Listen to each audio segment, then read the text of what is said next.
Maybe live. Yes, we are. We are live, and everything appears to be working correctly. Let me see.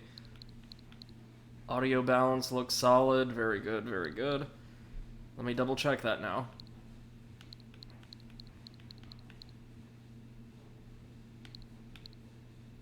Okay, good, good. Yes, alright. So, welcome, ladies and gentlemen, one and all, to a new stream here on the Overanalyst channel, and hopefully, since the holiday season is more or less behind us, we've got New Year's coming up in a few days, we're going to be streaming way more regularly in the future, due to the fact that my schedule, is just finally opened up.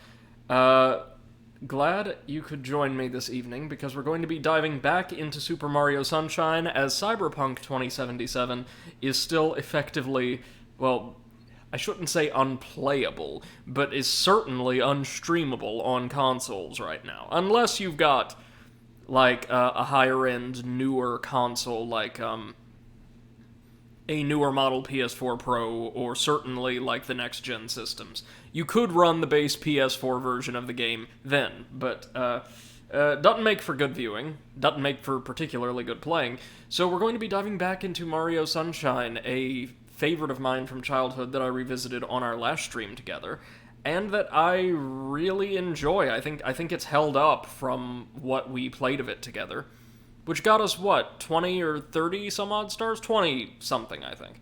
And, as you can see, I've been busy expanding our collection a little bit with some titles that we can check out in the future. Speaking of favorite games of mine, after we're through with Mario and a couple other little projects I have on deck, we're going to be taking a trip into the Garden of Madness in preparation for Suda51's triumphant return to console development next year. But enough preamble, let's dive right back on in. I think last time, before I had to head home for the holiday week, we got most of the shines in Bianco Hills and Rico Harbor, our first two stages. And, of course, also unlocked a few around the hub world.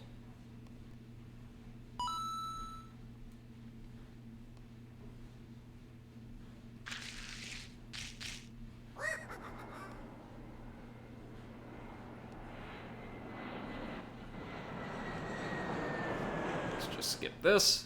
We've seen all that before. Let's get right into that opening screen, which I do really like this. The ability to just run around, even though it's a restrained space on the title screen. And man, if you look at this, keeping in mind very early 2000s, right on the GameCube. We talked about this a little bit last time, but the visuals for this title hold up really well, I think. In part because the game relies quite heavily on the GameCube's pretty solid ability to render appealing-looking, if not exactly the most realistic, liquids in the world.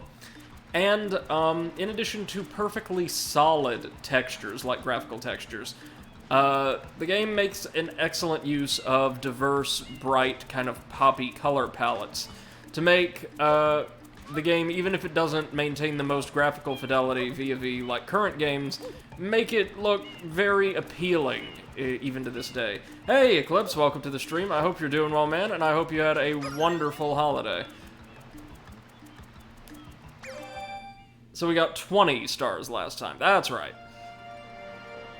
And we're still getting the splash screen trying to tell us to head off to the 4th stage, which I don't feel like doing. Now, one thing I'm going to have to see is at what point the world state changes in and around Delfino Plaza. We've talked about this before, like the world state definitely changes at certain solid points every time you've earned enough shines to unlock a new stage and have also completed the little missions like taking down the graffiti piranhas to unlock all the previous stages. But there are also minor world state changes, like power-ups being available where they weren't before, or certain areas being accessible that weren't previously, that are only activated once you have X amount of shines, I believe. Eclipse says it was fun. I hope yours was good as well. Yeah, man, it was. Thank you very much. I was able to spend a substantial amount of time with my family for the first time in ages, really. And no, don't do this. No, I didn't jump in the. Never mind.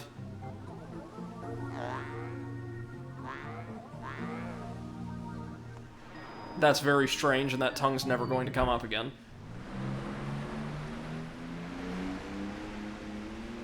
So, yeah, Shadow Mario's kidnapped the princess and spirited her away to... Yeah, Penna Park.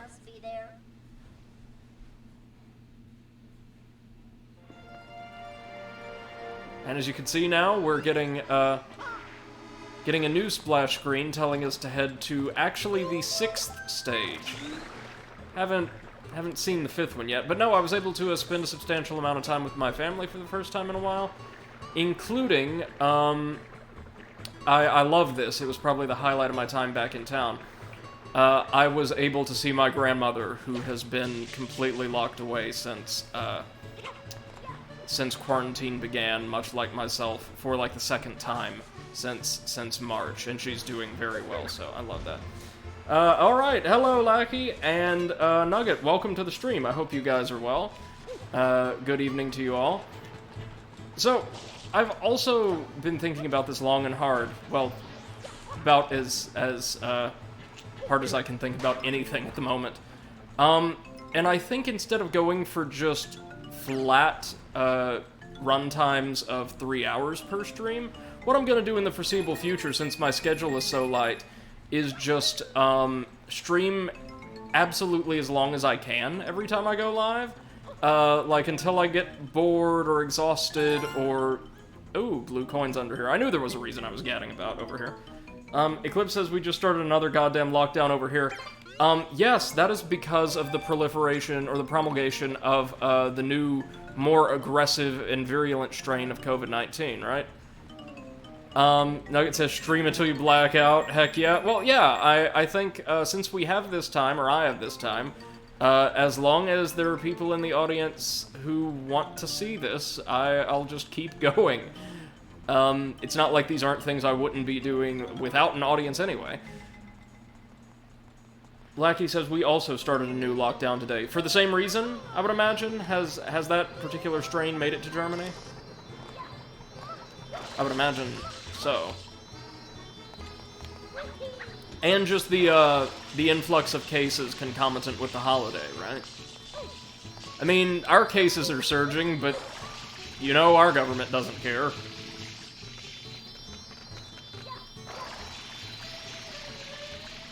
Oh, no, like he says, 3rd lockdown for Austria. Oh, right on. Nugget says, Tennessee lockdown, I wish, is it gonna happen? No. No, it's not. It'd be a lot safer if it was. Eclipse says, 24-hour stream because Brady falls asleep at keyboard and we just watch Mario idle animations. I mean, not saying it's not gonna happen. Oh, now you'll notice this sucker's on fire.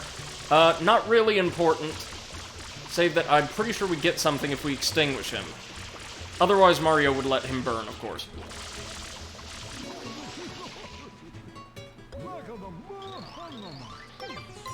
What you got? There we go.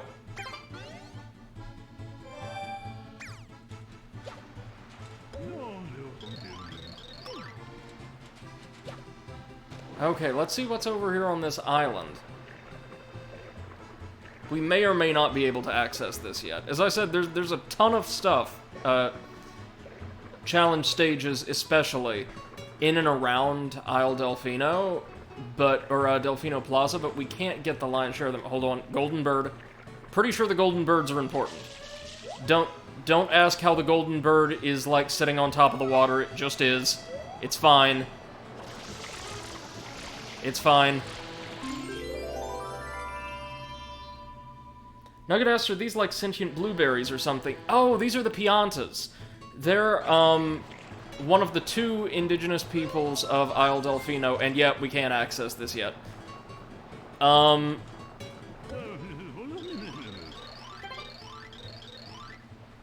Oh, that's dark. Yeah, zapping the golden birds will give us shines. I think there's 2 of them, so that's something. You can see the airstrip out there. Yeah, they're one of the 2 indigenous peoples of Isle Delfino, and they, I want to say, make a couple appearances in, like, Mario Party games, and is it Mario Galaxy 2? The Piant... Oh, and Paper Mario Thousand Year Door. The Piantas have appeared sporadically, in, like, non-mainline Mario titles over the years, but have seen a significantly lessened presence after, like, the Wii U era and Nintendo's internal mandates that Mario and their world, or the franchise's world, be kept as simple and kind of traditionalistic as possible. Eclipse says these guys look a bit like really chunky teensies from Rayman. Yeah! Yeah, good catch. They actually do. I adore the teensies. Nugget says it's called floating, Brady. Well, no, it was meant to be sat on the island or the palm tree, I believe. Hello, hey, Seth. Hello. Welcome to the stream. Really quick, Nugget asks, random question, have you ever thought about uploading video essays to your YouTube channel where you just talk about whatever? I have, but I don't know if you guys are aware of this. I happen to be a terribly unfocused speaker. Also a terrible liar, apparently. I was late today, I'm sorry. I cannot for the life of me manage to stay on script for something without getting distracted by another issue I think is super relevant. But Yep. we are running a podcast where you can listen to Seth, myself, and our buddy Comrade Potato babble on about whatever over on Spotify or a Google Podcast, right? Mm-hmm. Let me toss a link then. There we go. Thank you. I hope that you guys can see it and that it's not, just like 3 stars or whatever Twitch does with links. I don't know. But yeah, just click there. Nugget says, okay, but consider you can edit videos. Oh, no, my friend. You can edit videos. Seth can edit videos. I cannot edit videos. Yeah, but to be fair, like, he keeps telling how he's, technologically not good, and then he managed to figure out how to separate different audios into different input streams, and I was like, what? No, just like with my luck in video games, it's almost entirely due to random chance. I just pressed buttons until something worked, and... Okay, goodness. Where were we? Oh no, it's the island. Anyone can edit videos. When we hang out, I'll teach you. It's super easy. Oh, thank you. That'd be very kind. Oh, Super Mario Sunshine, the game about community service. Yes, ma'am. It's like the spiritual predecessor to Chibi Robo. Basically. Have you've played this game, haven't you, Seth? Yep, and I have the this 35-year edition, whatever it is. I forget what the full name of it was. Super Mario 3D All-Stars. Yeah, that thing. What do you think about this game? Because I know it's very polarizing amongst the Mario fan community. I actually quite love it, but also I'm the type of person that is that finds it oddly satisfying to vacuum clean like a large a large piece of dirt. So, I'm just like, oh yes, suck it all up. Ooh, good. Well, so, yeah. In this case, we're washing it all away. Yeah, well. It's similar? Yeah, definitely. But yeah, it's a good game. It is. It was one of my favorites growing up, and I dare say I like this much more than Mario 64. Same. It still controls like a dream. Yeah, I mean, I loved 3D platformers when I was younger, but for me, like, the peak of 3D platformers were Spyro and Crash Bandicoot.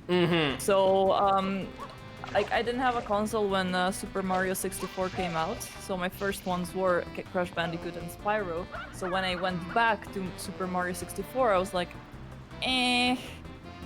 Right. It's like...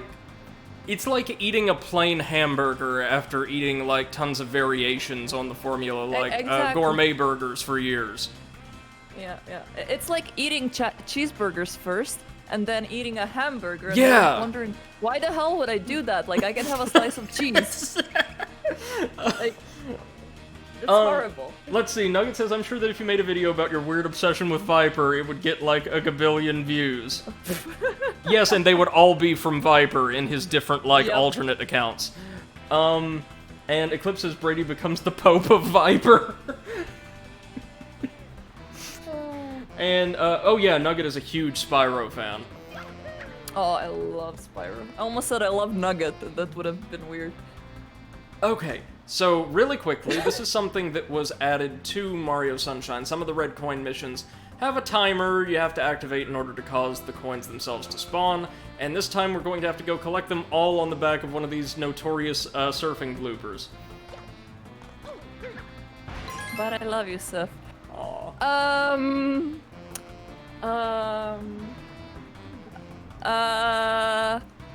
Check out our podcast. In other news, back to the video. Nugget says that's the same reason I don't play Terraria. I just think, why would I play Terraria when I could play Minecraft instead? Ooh. Terraria's got some good overhaul mods, I've been told.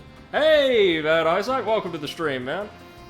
And yeah, we got a lot of Spyro fans around here. Well, Okay.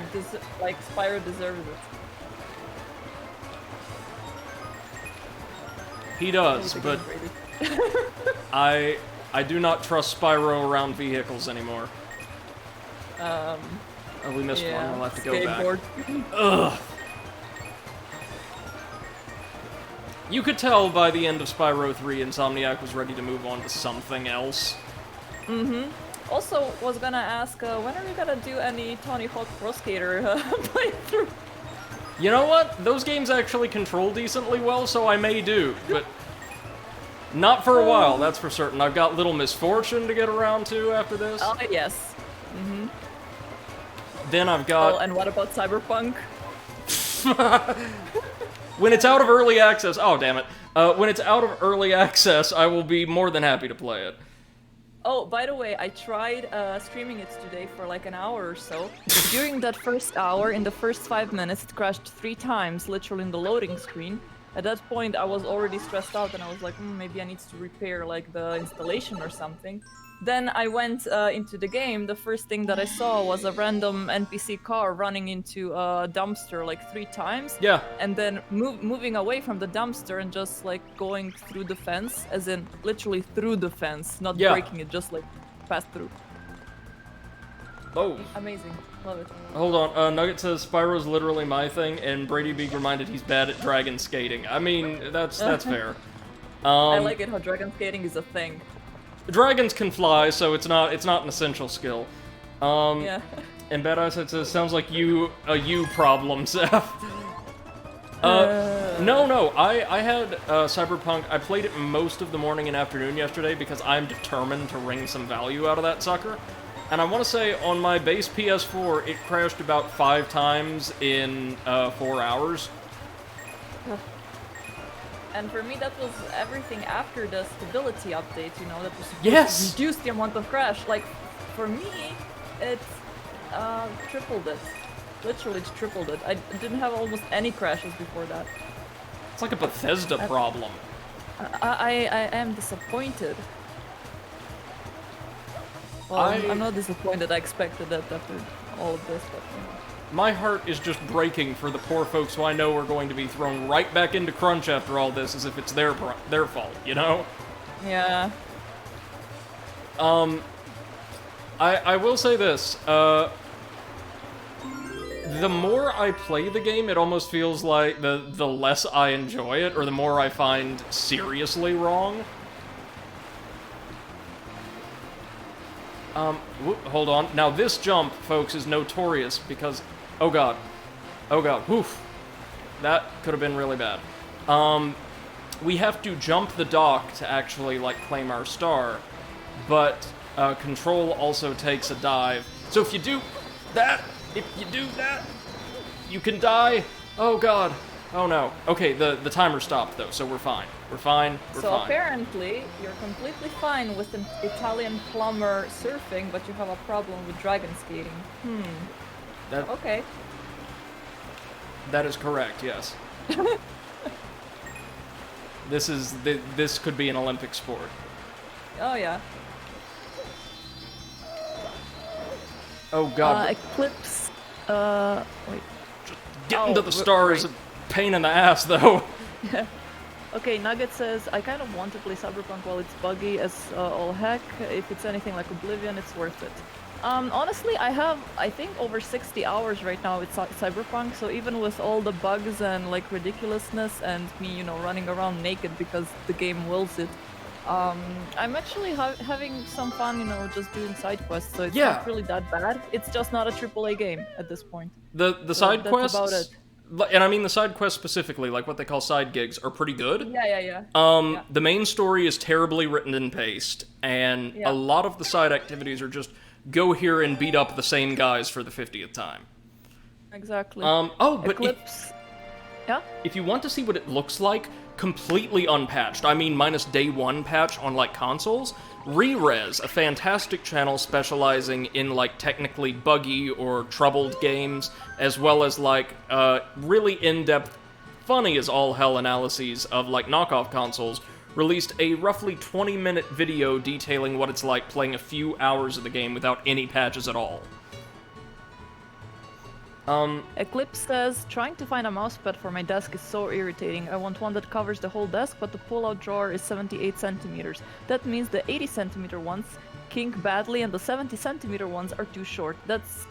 Have you ever heard of scissors? They might... fix the problem. You could get a larger one and trim just a little bit off, probably. Or just Yeah. fold it beneath the surface if you'd like.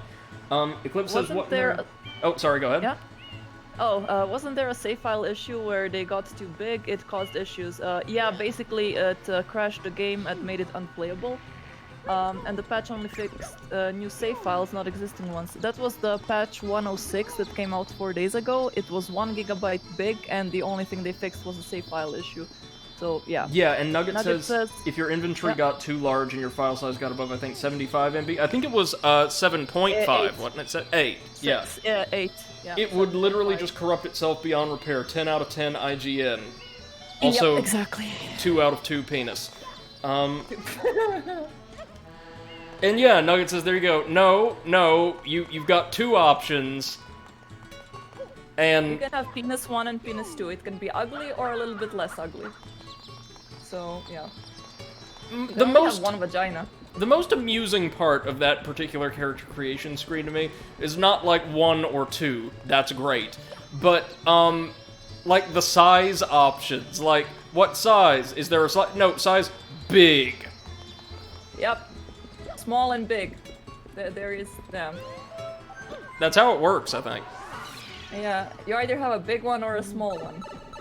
There's nothing in between. Like he says, oh, hi, Seth. Oh, hi, Lucky. And Eclipse says, I do have an ADCM one that I have folded, just mildly irritating. I gotcha. Alright, so now we're running down Shadow Mario on the harbor, and as usual, this is kind of a nothing mission. Free shine. It's a nice area, though. Reminds me of Trieste's docks. Oh, yeah. Like, very industrial, very... I mean, it's... Like, the Trieste docks are not nearly as colorful with all the adrenaline park bullshit, but... Yeah. Nugget says, isn't there an option to have no private parts at all? Yeah, basically, it's just you have underwear. And if you don't choose it, you never have underwear. Because apparently people are... They're, like, running around with no panties, just purely your, armor stuff. And Nugget says, LMAO at the new people coming in not knowing what we're talking about. Oh, trust me, Lucky and Bad Eyesight know everything we talk about. They are in on almost the jokes. Oh, yeah. They are part of our community, so they already know that we are gonna be talking about penis 1, penis 2, and vaginas. I think we never had a chance of being PG. I think we already know, like, who the shoe-in, or what the shoe-in to represent Cyberpunk in Smash would be. I can only imagine. I mean, it would have to be either somebody T-posing or just the concept of penis too, I think. I had Takemura today T-posing while explaining me, the crucial mission of getting to the princess. Well, not the princess, well... Wait, no, Eclipse says Cyberpunk can't wear underwear because sports bras are against Twitch terms of service. Makes sense, absolutely, but boobies are fine, as we all know. Sorry, you were saying Takemura was T-posing, because of course, right? That's... Yeah, of course he was T-posing, and he was telling me like, oh, we need to get to her and tell her her brother is this and that, and T-posing, and I was like, yep. I am taking you seriously, sir. I'm gonna risk my life for you. I want to say my favorite bug I found is when I found two massive squads of cops in, like, a furious shootout with each other. Not related to a story mission or anything, just driving along, I think, like, in the southern reaches of the city, and there was, like, two tactical teams just wantonly opening fire on each other. It was just a routine training. Nugget says, I want Spyro and Smash so bad, and I think Spyro and Crash would be announced in the same trailer, since it's the golden rule they always come together. That'd be alright, yeah. We already got Banjo. I mean, I bought Smash because of, Link and Zelda and, all of the blonde boys make my heart go ba-doom, ba-doom, ba-doom, ba-doom. Of course, yes. Yeah, of course. Blonde boys, what can I say? But if Spyro and Crash would come, I would definitely buy the, what's it called, the Fighter's Pass? Yeah. Because they couldn't use Battle Pass. Oh yeah, of course not. Copyright issues. Oh, by the way, did you hear about Nintendo closing down Melee tournament? No. Yeah, they sent a cease and desist to a very famous, a Super Smash Bros. Melee tournament, because they wanted to have it online because of the pandemic, and to do that, they would have to use a mod that allows them online playing. Sure. And Nintendo sent the company a cease and desist. I don't get it. I don't get that at all. Like, you would expect there to be permissions made during a pandemic, if nothing else, right? And, let's see, Nugget says, honestly, Cops vs. Cops feels realistic to me. Yeah, but in the game it just feels so cyberpunk, like, yes, of course this is broken. Yeah, all the cops are bastards. Yes. They are, and they also just teleport out of thin air anytime there's the slightest hint of crime in the area. Yeah. Eclipse said, I misheard that as two squads of cocks. Well, to be fair, given the way people are characterized in Cyberpunk's world, you're not wrong. Yeah. Everybody's horrible. You know what was actually quite surprising to me? Like, all of these open world games usually have some sort of stealing mechanic. You know, if you take something from someone, the cops are gonna come down on you and be like, stop stealing! Stealing bad! But in this game, I feel like, the cleaning service of Night City, I clean up the bad guys and I clean up the streets, and then I sell everything from the streets to the bad guys. Well, yeah, and wasn't there beating the system? Wasn't there a theft mechanic in Witcher? Yeah, exactly. If you go into a house, at least the NPCs are gonna be like, hey, that's mine, Yes, and then you cut them in half with your silver sword, as you do. Yes. Of course, because you're the fucking Witcher, like, you're fighting monsters every day, and then, a little peasant is like, no, this is my wine, don't steal my wine, and you're like, bitch. Bad Eyesight says, I was in a boss fight and stuck in the scanning mode with the boss running at me in slow-mo. That was pretty funny. Nice. I will say, as they go, there's not nearly enough of them, but Cyberpunk has some pretty decent boss battles. Yeah, it does. Like, the named people fights, Yes. I actually like them quite a lot. Anything in this window? Not enough. Eclipse says, speaking of Spyro, I still have a new beginning to finish. Never have played that one, but I've heard some things. And Nugget says, can't remember... I haven't played the new ones. Can't remember if you watch anime or not, Brady. Very lightly, it's mainly just, like, kind of hate watching Yu-Gi-Oh! Ooh! Sure, hate watching, but he knows everything about it.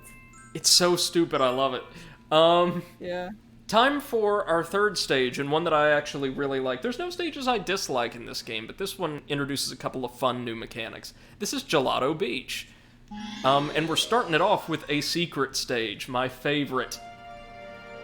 Except for all the other things that are more so my favorite. Yeah, and Eclipse's New Beginning is the beat-em-up I keep rambling on about. Yeah. Yeah, to be honest, so I didn't have PlayStation 2, I only had PlayStation 1, and then Switch was my next console. So I kind of missed all of those Spyro games that came after the original trilogy.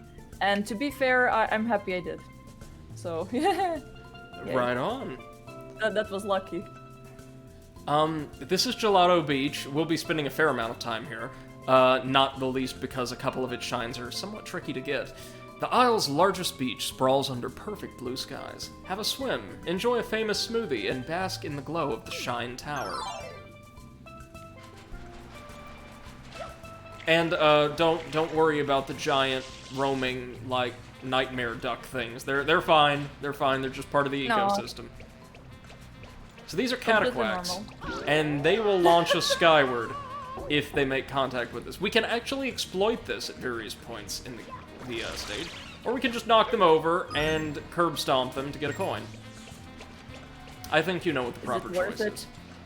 Of course it is. Curb stomping is always worth it. So you're killing the natural inhabitants of this island to get a single coin. This game is more brutal than Cyberpunk. Yes, but there everyone is an asshole.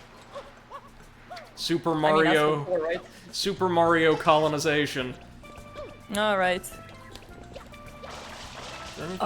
Nugget says, so how do you make Mario commit tax fraud in this game? That's Yoshi. We will get there. Just you wait.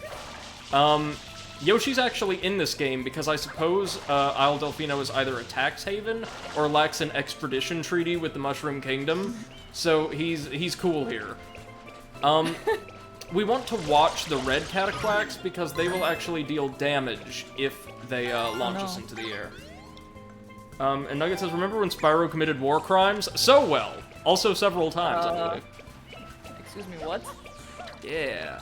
Yeah, no, there's a pair of stages. A lot of the stages in Spyro 2, if you recall, are kind of based or intended to serve as counterparts to each other. And I think in World 2, there's a pair of stages where you can fight on both sides of a war between slugs and birds. Mm-hmm. And Nugget says, I like how you immediately had an answer. What the fuck? Yeah, honestly, at this point, I feel like Brady is one of the wittiest people I know. Like, his brain works so fast to think of things like that. It's incredible. Thank you. And also, there's always a Viper song, no matter what the situation is. That's right. That's because Viper has released a song for every occasion. The only photo I can find of him not, like, posing for an album cover is just one with him looking completely dead-eyed into a camera as he drives a go-kart. Like Luigi? Yeah, exactly. The death stare. Come on, wash that off there. There we go. Now, one thing that's kind of interesting about this game is almost... well, there goes our chance of getting the blue coin, probably. Almost all of the game's score is comprised of simple remixes and iterations upon the Delfino Plaza theme. But the game does a remarkable job, or the composers did a remarkable job, of making sure that each version felt totally distinct. You know, using different instruments, different styles, and all that.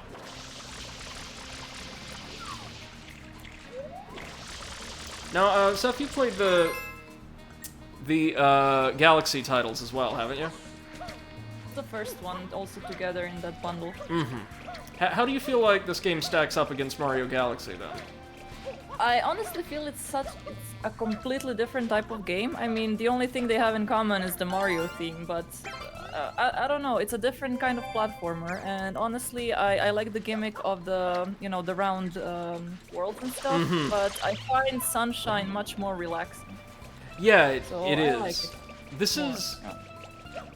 This feels like a game more in the style of, like, one of the original Spyro games. Like, you know, a pseudo open world or open environment platformer. Yeah. Whereas Galaxy was way more traditional, but also just had some phenomenal level design. Mm-hmm. Also an orchestral soundtrack that inspires tears in some people. Let's see. Nugget says, "You'll cowards don't even fight on both sides of a civil war for personal gain." Oh my god. That sounds like the kind of thing Viper would do. And Bad Eyes says, "Brady, 2 + 2 is 4. -1 is 3. Quick maths." Big Shaq. Gotta love him. And Nugget says, "That blue coin blinking gave me anxiety." I stopped breathing for a couple of seconds. Just like Warship. Yeah. I mean, I don't know why, but always in games when you have something that like a timer is going out, or you have like anything time related, I stop breathing, and then I have to remind myself, I actually need to breathe to keep living, so, yeah. But you know, I finished the quest or whatever, and I'm like... No game has ever made, that I played recently anyway, has had me more consistently anxious than Crash 4. Like, those games, the Crash games require so much, like, precision, and it's so easy to totally, by your own fault, make a misstep that requires you to, like, redo this incredible act of needle threading over and over again, that, like, it is... Yeah. You were constantly on pins and needles. Okay, right, so... Oh, go ahead. Yeah, for those, you know, games that require you to do everything perfectly, otherwise you don't get that prize, I always think to myself, you know what? If God wanted me to get that coin, I would have gotten that coin. That's so right. It just wasn't meant to be, and I leave. Good, good. That's a much healthier way of approaching these kind of situations than what I do. Yeah. Okay, so these little buds, you see, we can spray them, water them, and they will temporarily create distortions in the sand, such as poop here, that, in addition to causing a number of other effects, can usually defeat Cataquax permanently as long as they're caught up in the effect. Eclipse says, "No, Viper would cause the Civil War, fight on both sides, then finish the war with an epic rap that wiped out all sides until they were reborn as his acolytes." I think Viper is the only person capable of writing a diss track on Viper. And right. I want to see that. Well, I'm pretty sure he does every single time he releases a single, if we're being honest. And Nugget says, "It's actually insane how a human will straight up die if they don't breathe for a few minutes. Kind of crazy when you really think about it." Yep. Also kind of crazy how your body's not gonna let you do it. Like your self-sustaining like, how is it called? Self-preservation. Yep. Instincts kick in, and you cannot choke yourself, you cannot, you know, cause yourself to suffocate, so yeah, our bodies are pretty amazing. It's also why you are physically incapable of listening to more than, like, 8 minutes of Nickelback consecutively. Oh yeah, facts. Okay, we got a blue coin down here. Come on, Mario. We can do this. No, money. Money, why? We're really gonna need you during the Wii U era. Could have sworn there was a faster way to do this.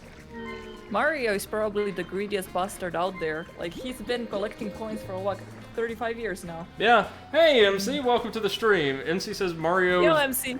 Terrible at proper use of spray can, water edition. Mario tries very hard, okay, but Luigi is so much better at cleaning than he is. Nugget asks, what if I just listen to Pants Feet on repeat for 8 minutes?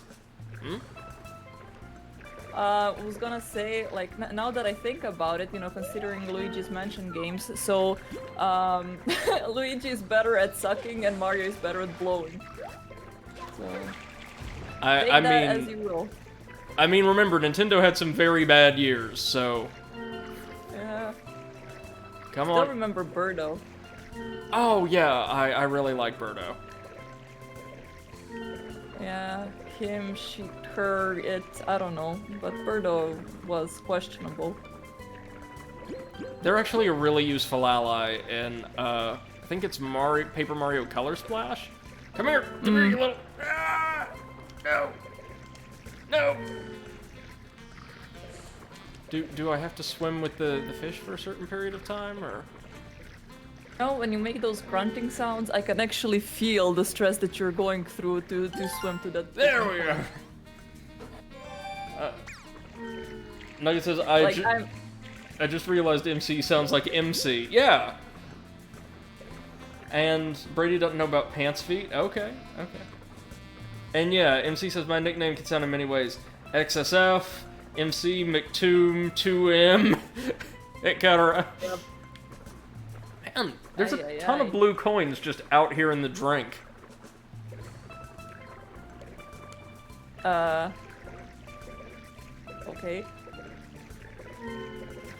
And Mario will collect them all. This has nothing to do with the public service he has to complete in order to leave, but Right. Mario's getting something out of this working vacation, you know? Oh, by the way, I've been playing Dead Cells like crazy before going to sleep for the last couple of days. Yeah? And I am saying to myself, it's completely fine, you know, I can play as much as I want. I'm doing research for our new podcast episode. Sure, yeah. Yeah. It is very much an addictive game, isn't it? Because it combines I love it. Souls-like and roguelike elements, which makes it like electronic crack. Yeah, it basically is electronic crack, and also I like the type of humor that, you know, they have in the game. It's not like in your face. It's like very subtle, but yeah, nice. And they just released, or they're going to release, a new DLC, right? I think it released a couple of weeks ago. Do you have it? Well, I have the collector's edition, so I have to check because I think I'm getting all the DLCs for free with that, but I'm not sure. I need to still check it out. Oh, by the way, still no news about Hellpoint collector's edition. Dude. Silence on all the fronts, and still on the webpage it says to be announced. Like, dudes, I sent you the money already. I now want it back or I want the game. It's been months. Like, look, it's bad enough that you've already shelled out additional money for Hellpoint. Yeah. But now... I was like, I need the additional goodies, you know? I need the statues and I don't know what they're gonna give me. Probably like an empty piece of paper. Yeah, and they're just gonna say, the content hasn't loaded. That feel when Birdo's the only canon trans character from Nintendo. That's right, isn't it? I think she is. Yeah. And MC says, Dead Cells, yeah, it's fun for speedrunning. I've heard that, and in fact, the game encourages speedrunning, right? By awarding special prizes for clearing stages or defeating bosses within pretty tight time limits. Yeah. Like, all in all, it's a really amazing game. And I would say, so far, my favorite Souls-like... Actually, no, second favorite. My favorite would be Hollow Knight. Second favorite, Dead Cells. Really? Like you prefer it to Neo, then? Yeah, Neo would be third. Alright. No, that honestly sounds very fair, given that I know what's coming in Neo. Alright, oh god, yeah, we need to do a Neo stream again soon. What's wrong with Hey, Bunnyvid, welcome to the stream. It's our first time seeing you. Thank you so much for joining us. Let's Hello, see. Bunny. Eclipse says, I gain nicknames by people misspelling Eclipse. I had Eclipse, Elclips, Eclipse, etc. Yeah. And Nugget says McToom is actually pretty clever. That is the way that our tabletop game master pronounces MC's username. And Bunnyvid says, hey, was browsing Mario Sunshine streams and decided to drop into this one. This is my favorite game of all time, so this should be interesting. Right on, yeah. I've been telling people this is my first time with the game since I was very young, but it was one of the first video games I ever, like, completed. Well, I say completed. One of the first games I ever beat. And one of my absolute favorites when I was a child. So it's been wonderful being able to go back through on this collection. Love it. Yeah. How's the playthrough going so far? Oh, sorry, go ahead.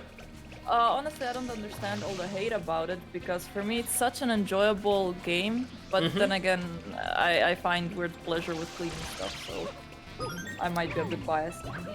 Same here. Bunnyvids, to your question, I really enjoy this game, and have been doing pretty well in this playthrough so far. We're gathering as many blue coins as we can, and whoop.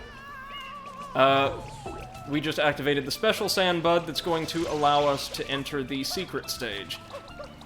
Yes, right, sorry. So to those of you who are listening to me and Seth talk about Souls-likes for the past couple of minutes, totally heedless of what's going on, I gathered up as many blue coins as I could, which is useful, as we've got enough to redeem for a Shine Sprite now. Oh boy. Okay. So, earlier we were talking about mechanics in games that can potentially cause anxiety. Well, let me introduce you to the sand blocks. Now, the second we set foot on one of these, it's going to slowly start crumbling away into nothing.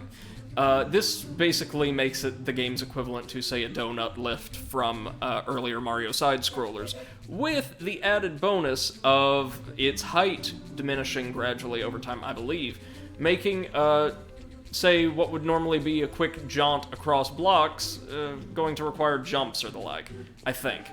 Yep. And remember, we don't have the flood, so we've got to do this pretty properly. Seth, what did you think of all of these interesting little platforming stages the game included? I think they're absolutely darling.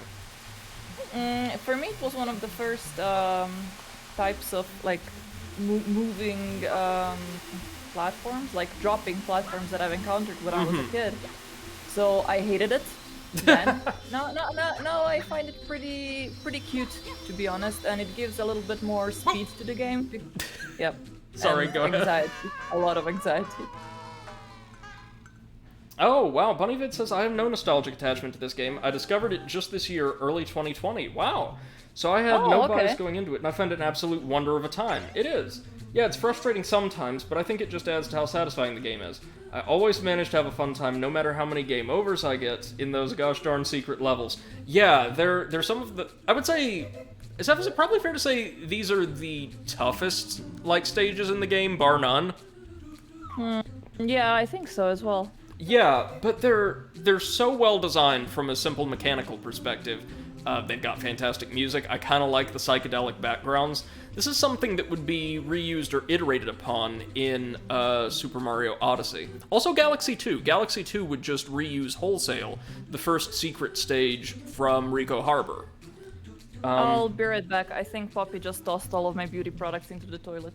Oh, grand. Okay. Eclipse says, if Shadow Mario can yoink the flood away from you, why can't he just do that permanently? Something gameplay balance, no doubt.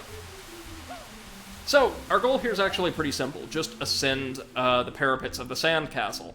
But, as you saw last time, something that will complicate things is the fact that, say, if you jump at a sand block at a higher elevation than you're presently at, from just the right angle, Mario will grab onto the side of it just as it begins to crumble away, causing you to have to scramble for footing. Fortunately, there are little solid platforms like this that we can use to catch our footing here and there.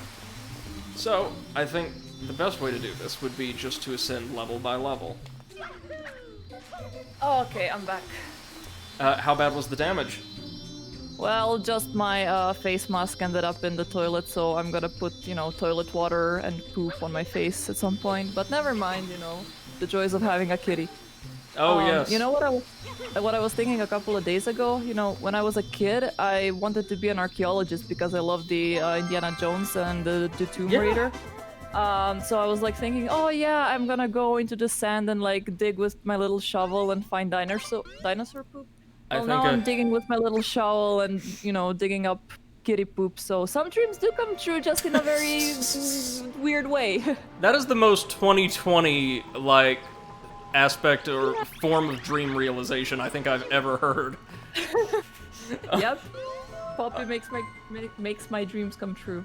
MC says, speaking of games and hate, I've watched a 2-hour video on Sonic 06 and why the hate is not deserved, especially now. Yeah, I think, Sonic 06 deserves all of the memeing in the world, but aside from pretty atrocious load times, which were far and away the worst, most, inaccessible aspect of the game, like, bugs and all, it was just fine, not good, but inoffensive, largely. And if they had time to polish it up mechanically, and especially optimize those load times, I think it would have been like, maybe a 7 out of 10? Does that sound right? And, Yeah. Eclipse says, ooh, I wanted to be a paleontologist as a kid. Nice! Very nice. And Nugget asks, are you guys optimistic for 2021? I don't dare hope. No, at this point, if I hope, like, 2020 is just going to kick me in the butt just because I dare to hope, and it's gonna be like, nope, we're not getting 2021, it's gonna be another year of 2020. I don't know, man, it's just scary. Look, like, Seth, obviously you live in a country that has handled this far better than we have. But given the American 2020 experience, I find it very difficult to say it could possibly be worse. I actually think with the promulgation of vaccines and with the US now being well over 1 million vaccinations in, I am cautiously optimistic for 2021, and I think the forthcoming year is going to be a vast improvement over this one. Well, Germany is handling it pretty well, and actually today my friend and I were checking our numbers, and it dropped quite a lot, so we should be out of the lockdown very soon. Right on, that's excellent.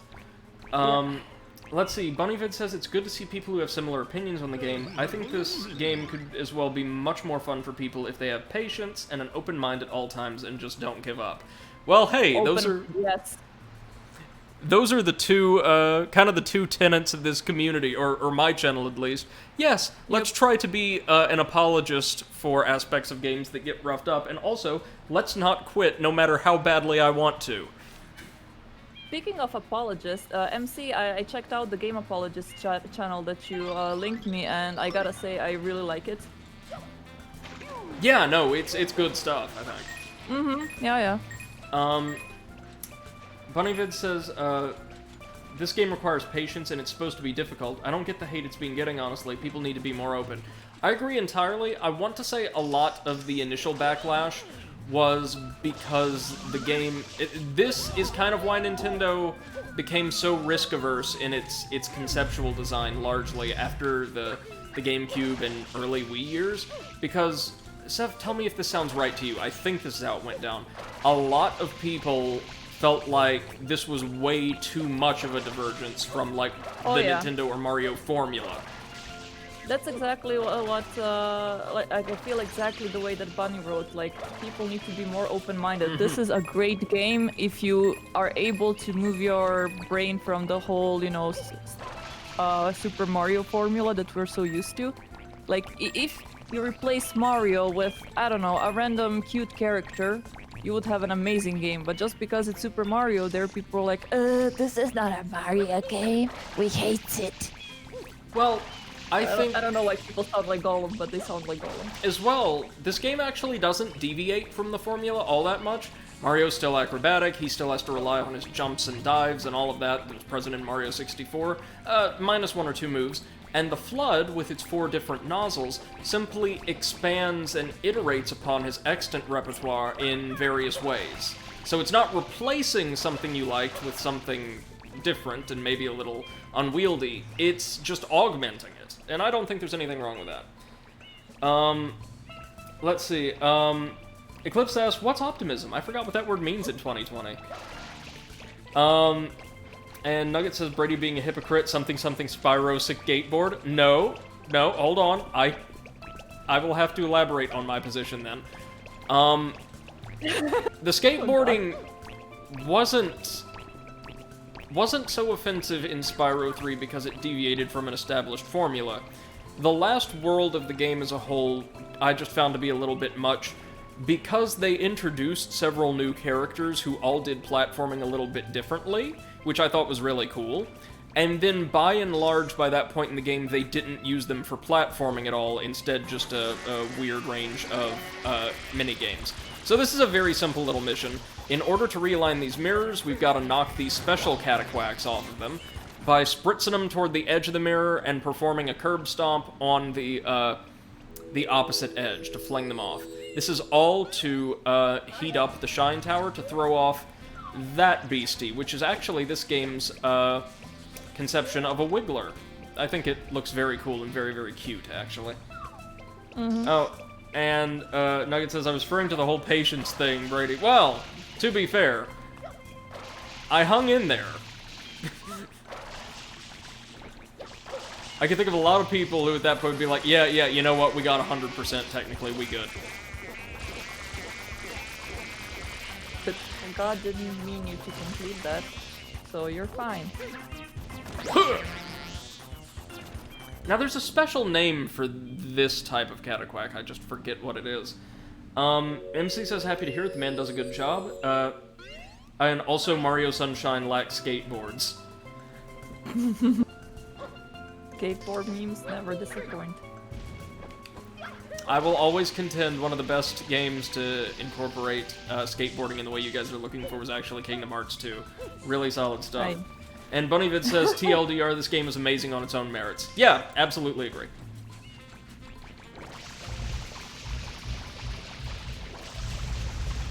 Nugget says, I'll be honest, I've never enjoyed Mario as a character, as I've never been able to relate to him or identify with him.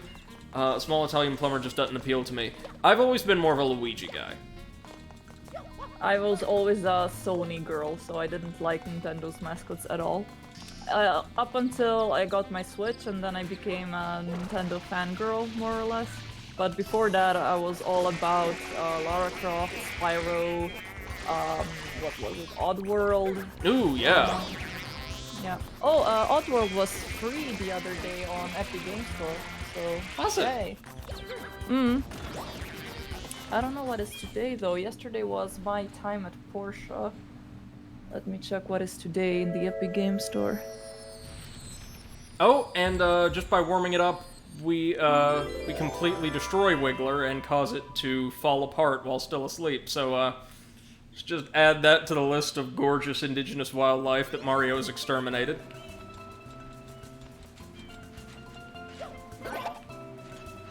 Bunny says, I'll use this as an opportunity to segue into favorite Mario characters. Mine are Bowser Jr. and Flood.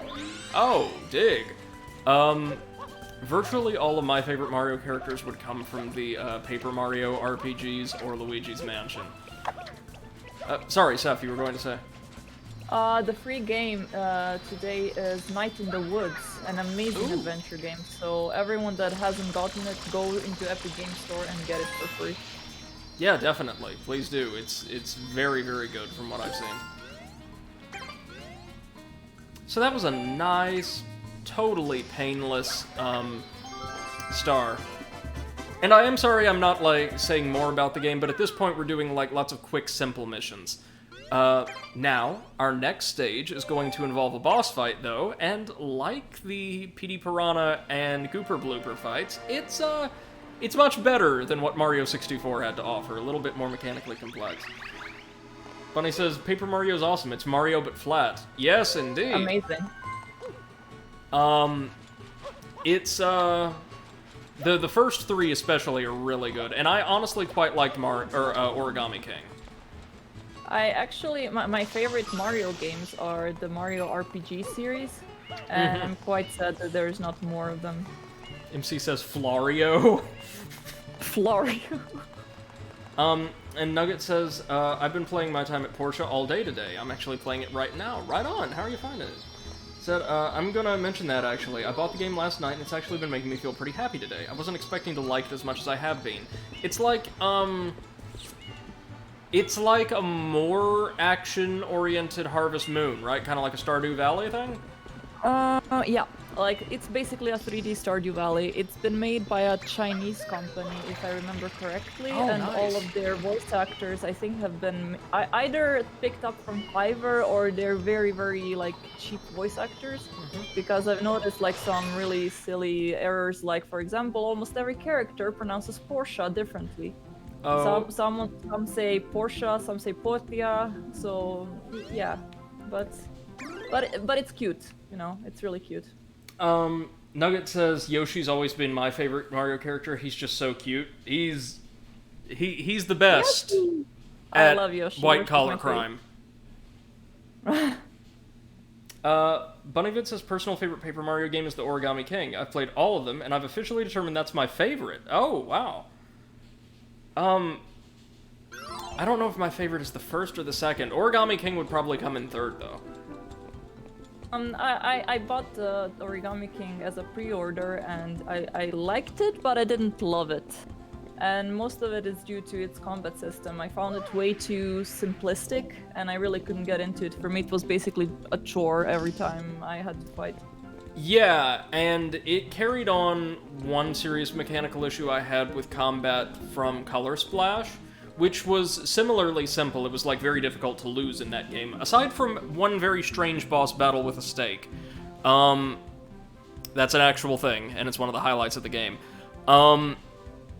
It felt like the system itself was very simplistic, but boss battles or special encounters require you to apply basic logic in order to, say, expose your opponent's weak point or perform special maneuvers right, which is perfectly fine.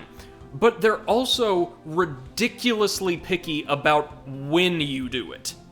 Oh, yes. In other words, several times in Origami King, I would figure out, like, what I have to do to, like, expose a boss's weak point, because, again, it's usually quite obvious. But you would receive a message then, after failing and receiving an attack that is slightly more powerful than the boss's usual fare, like, no, you're supposed to wait until 2 turns after this when it keeps preparing the attack. Yeah. I also didn't like that every time you make a mistake, like, Olivia keeps talking to you, and I'm like, dude, let me learn on my own. Yes! You don't need to handhold me all the time. Nugget says, my immediate thought was these voice actors sound like real people, which can be either good or bad depending on who you ask. Sorry about that, that's the dryer going off. Like, it's not that the voice acting's bad, they just don't sound like voice actors and sound like regular people, which could actually be better if you think about it. Sure, I could see that. I'll talk about the stage in just a minute. I want to get caught up on chat. Bunnyvid says, I enjoyed the combat personally. I like the puzzle aspect of it. I was mostly in it for the story and ended up getting attached to all the characters, especially a certain Bob-omb. Oh, Bobby. Oh, Bobby, why Bobby? Bobby's the real hero. I was honestly impressed with the way they wrote that character. Yeah.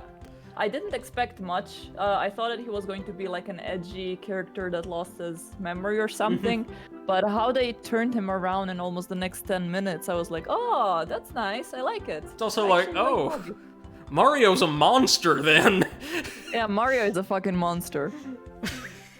He's fat, with weird mustache, for some reason weirdly acrobatic for his body type. And also, he keeps killing people just to get 1 coin out of them. Oh, 1 coin. Speaking of coins, we took a secret portal underneath an arch in Delfino Plaza to bring us here. Welcome to Hell, sponsored by Konami. This is a gigantic pachinko machine. And we've got together 8 coins inside its workings. Now, we do have Flood to kind of help us navigate, which is helpful.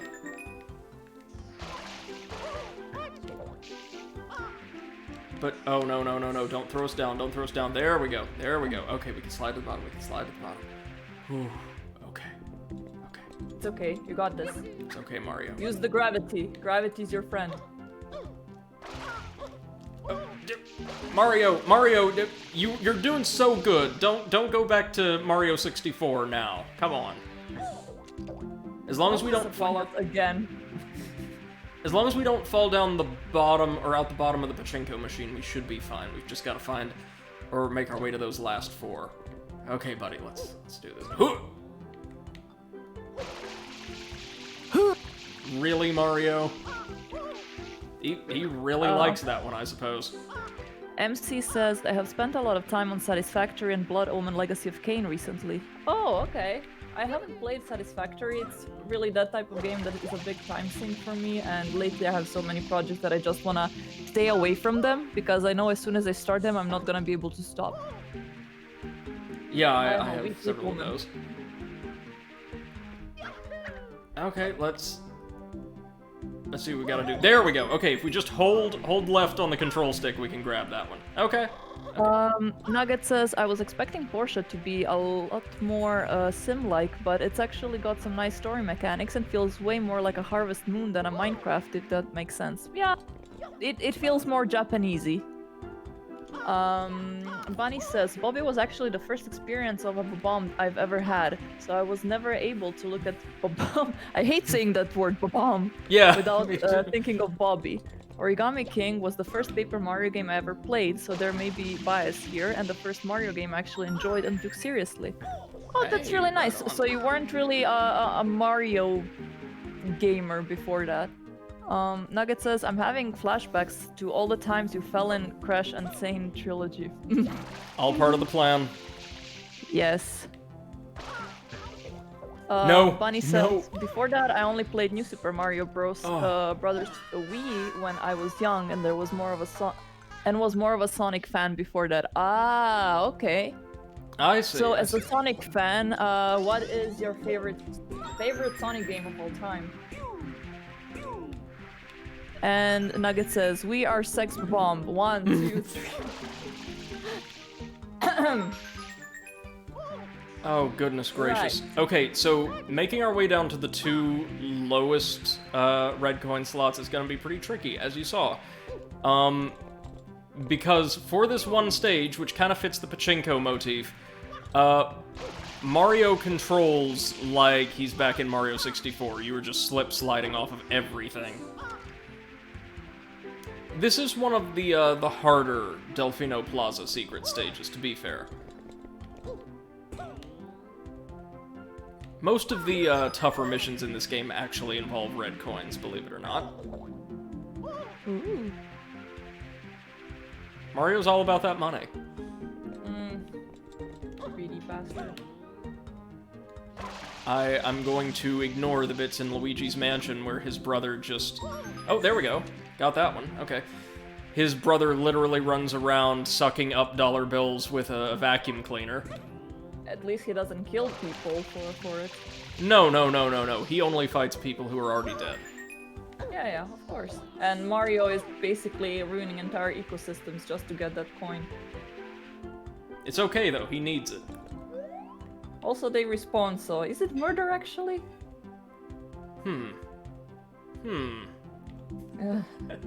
This is morally ambiguous, and I don't like it.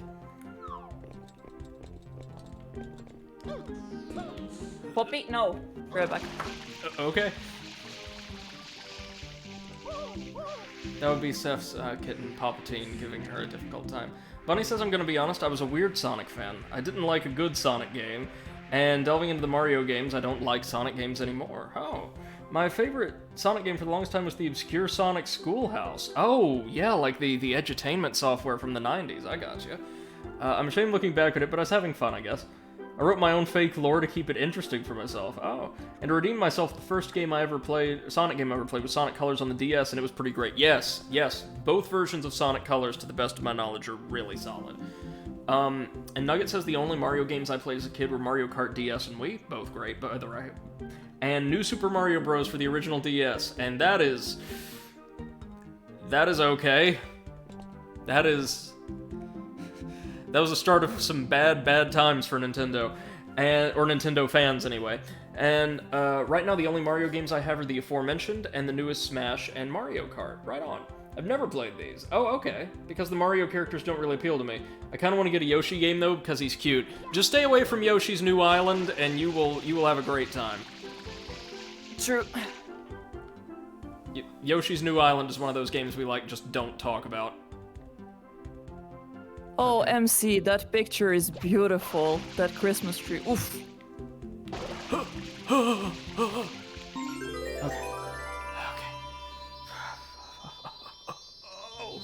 Okay, now, even though we've done great things, we still need to shoot our way into the compartment that's holding the shine. Oh, you want to talk about anxiety. This stage does it for me every time. Oh, camera. That's okay. We will take that. Nugget says I was more of a Sonic guy too. Have Sonic Adventure 2 Battle? That's a great one. Shadow the Hedgehog and Sonic Riders and love them all. That's damn game. That damn Shadow the Hedgehog game. I I can't help it. I like that game too. It's got passable gameplay, but some of the most unintentionally hilarious, like, lore I think I've ever seen in a mascot platformer. Yeah, I mean, Shadow is basically the ultimate edgelord. It's all of us when we were 15. Shadow is, like, the very essence of, like, 2002 Frozen in Carbonite. Like, he was dated the year after Adventure 2 came out. But he's hung around. Yeah. Oh, and Eclipse says Pinball Mario stage where you're the ball? Nice. No, that is a pachinko machine, my friend. I have a weird confession. I had no idea what pachinko machines were until I played Cyberpunk. Oh, that's right, because Wakako operates out of a pachinko parlor. Yeah, exactly. And I remember having, you know, the quest where it says go to the pachinko store, and I was like, what the hell's a pachinko? It's Hello. technically not gambling. It's not gambling. It's like loot boxes, you know? Yeah, surprise mechanics. Oh, Nugget says shadow cussing is probably the funniest thing ever. What about Sonic cursing in the same game? Yeah, that's Wait, the thing what that did- happens. I think it was Kadikarus that made a video about Shadow the Hedgehog and like actually made a compilation of every time that Shadow said damn. Yes! Yeah, it was hilarious. Kadir says, like, I don't even, or Nugget says, I don't even cuss, but Shadow saying, damn it, when he gets hit is just phenomenal. As is the fact that Shadow sounds so hoarse you'd think he, like, smokes 20 packs a day.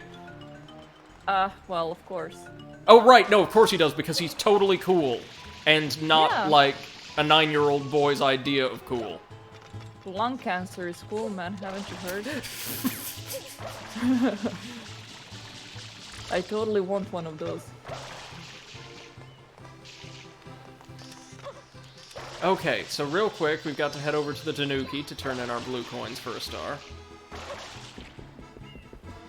Which, how many blue coins do we have? Oh, 14. This will be our 4th blue coin star. I don't think these guys ever turned up again, which is a shame because they're adorable. Yes, they kind of look like the Nooklets from Animal Crossing. Yeah, no. I'm pretty sure Tom Nook, even though he and his family are clearly raccoons, they were kind of meant to emulate or draw on the lore of the Tanuki, right? Yeah, exactly. But I'm just waiting for those two to tell you that you have a loan to pay off in coins. Well, no, they actually handled Mario's bail. Ah, right, so it's still money related. Interesting. Maybe that's where all the bells from Animal Crossing go to. Mario's bail every time. They took up a collection. Yep. Like, look, guys, if Mario isn't around, ain't no way in hell any of us are selling games. We've got to come together. MC says, to be fair, Shadow is a better anti-hero than many modern examples of the archetype. You're not wrong, actually. Yeah. And Nugget says, I feel like Sonic vapes too, but Sonic is the type of kid who brags about how much Nick is in it. And Bunny says he said star instead of shine, cancel him. I mean, to be fair, I've called the collectibles in Odyssey stars all the time. I'm just, like, hard-coded for it. Yep. Alright, we ready for a boss battle? It's the Wiggler fight. I love this one. So it's very simple. Wiggler is upset because we killed him last time. You know, that's good a reason as any. And he's just going to be rampaging around in a series of set patterns. What we've got to do is activate the little Dune Buds while Wiggler's in the area to flip him over, then curb stomp one of his segments to knock off a point of health. So you're killing a guy that you tried to kill but failed. No, we did kill him. He fell into pieces at the end of the last mission. He's just, So he by some miracle survived, and you want to make sure you finish the job. That's correct. No. Hey. Mario Mario's takes no prisoners. Whoop. So, what else have you been doing during the holiday season, Seth? Reading quite a lot of books, actually. I bought myself a few books that were on the list of like books you must read before you die, you know, that type Sure. of lists. So I bought Slaughterhouse 5. I'm actually quite enjoying it. I bought myself Lord of the Flies, because I never read that one. Okay. In school we actually had the option between Lord of the Flies and Catcher in the Rye, and I went for Catcher in the Rye. Two very, very, like, dark books, right? Yeah. And I had to write an essay, and I actually got an A in that, so I was happy. Also, my teacher was giving me A for anything because she just liked me, so at some point I even wanted to make, like, to test her out. So I wrote an essay, and in the middle of the essay I hid one sentence that had, like, 3 curse words, like, one after the other, just Right. like randomly. Out of context completely. I still got an A. I got an A. I did have like some grammar issues in the first like 2 sentences, and that was it. So, yeah. Hold on. There we go. Sorry, I forgot to point out we do have to strike the specific segment of Wiggler that's being highlighted with a curb stomp every time to get it. Boss battle's over nice and easy. To be fair, Seth, Yep. I have given A's before. I've given an A to an otherwise very well-written paper that described certain policy, rightly so, it was terrible policy, as horseshit. Oh.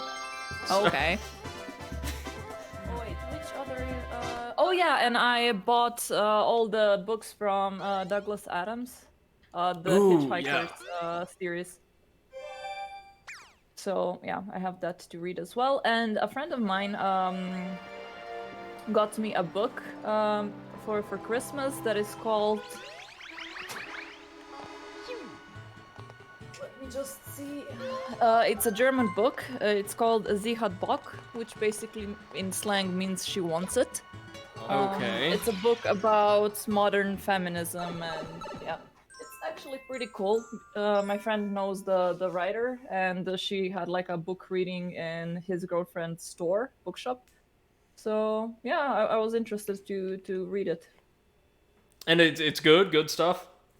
Oh yeah. I mean, it's a modern take on feminism and why girls should not feel ashamed that they can feel horny and stuff like that. I mean,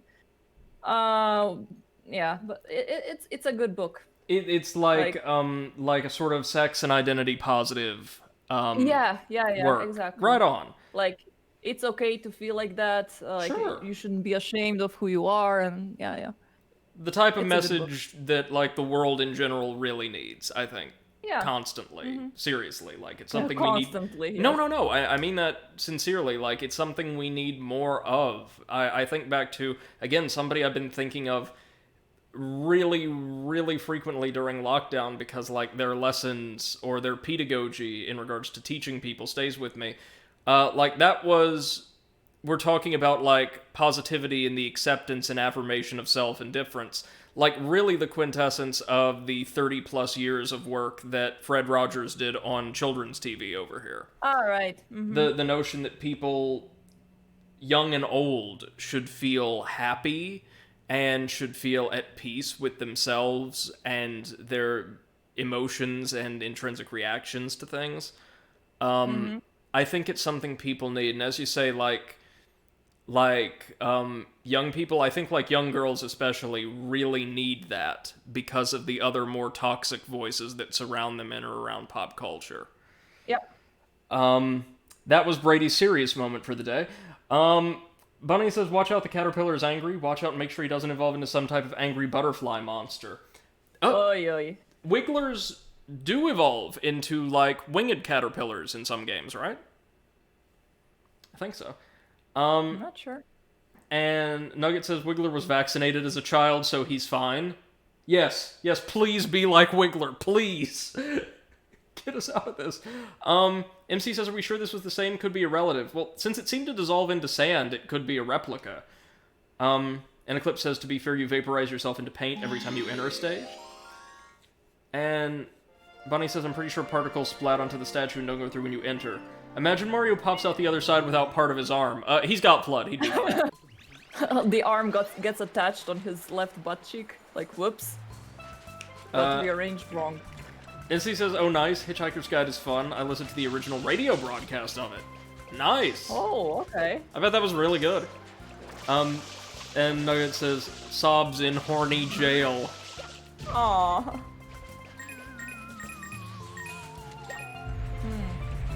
Horny jail. Isn't that like regular jail? I would hope not.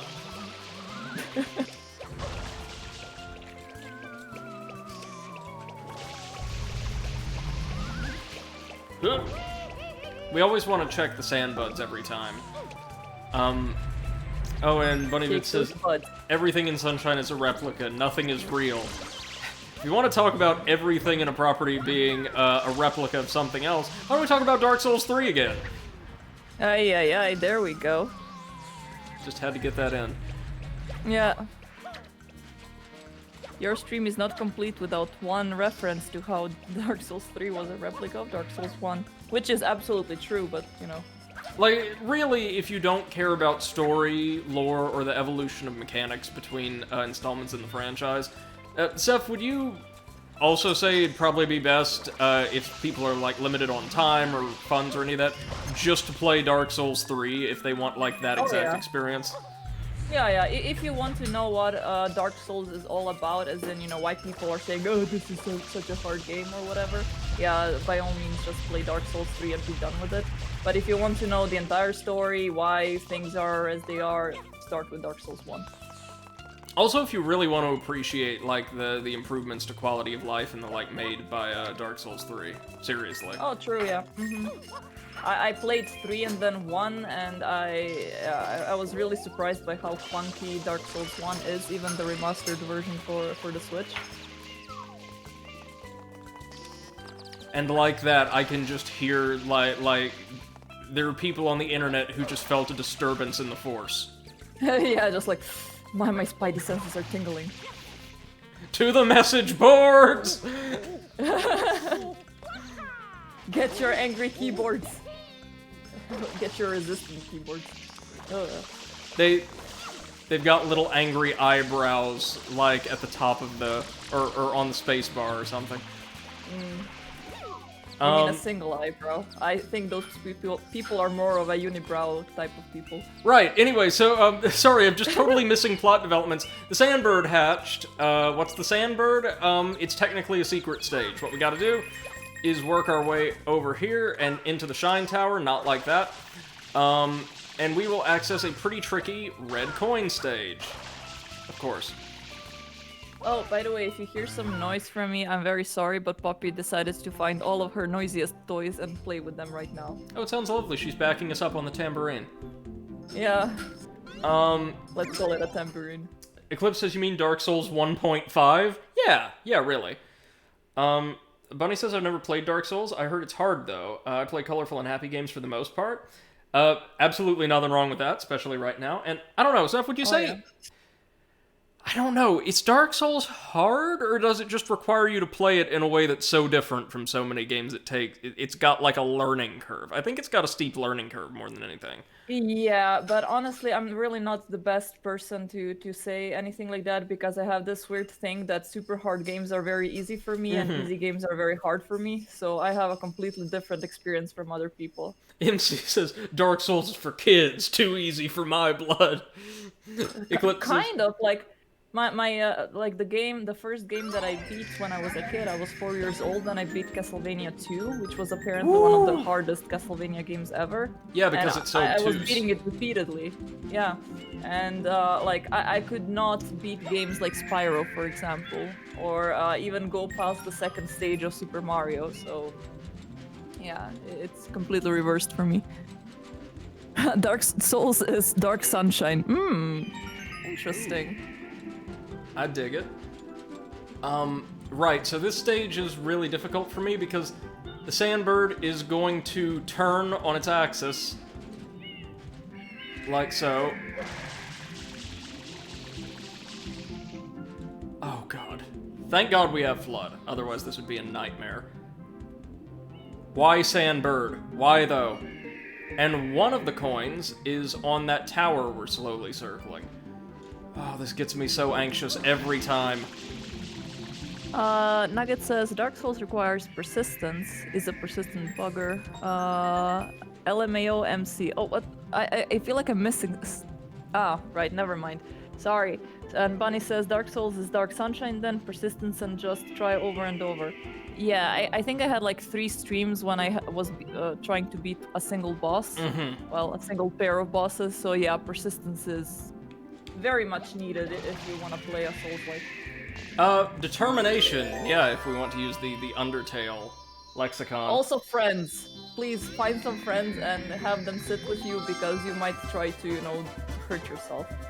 If you have, like, a panel of experienced Dark Souls players, though, I will say this, from watching our own playthroughs and those of others online, 90% of the time is going to be, like, the actual streamer just, like, slowly stewing in their own frustration, while the commentary, or the commentators snark back and forth about which kind of build is objectively the best.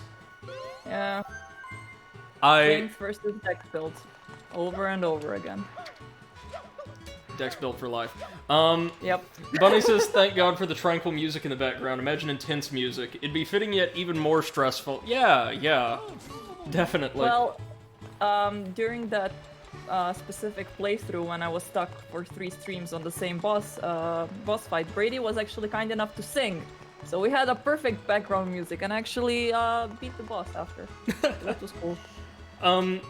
MC says Dark Souls is easier if you consider the bosses like Monster Hunter bosses. If by that you mean, like, chipping away at them very slowly and being satisfied with dealing, like, single insignificant hits at a time, like being very patient, then yes, definitely. Nugget says Dark Souls needs to be a single-player experience. Dark Souls is almost like a religious experience to go through the first time. It should be solo and private. And Buddy asks, is Dark Souls a satanic ritual or a video game? Answer is yes. Yeah, exactly. I actually think that Dark Souls... Of course, this is the teacher in me speaking, so take this with a grain of salt. It feels like a game, first and foremost, about education and about experiential learning. Learning through doing. You can make it about education.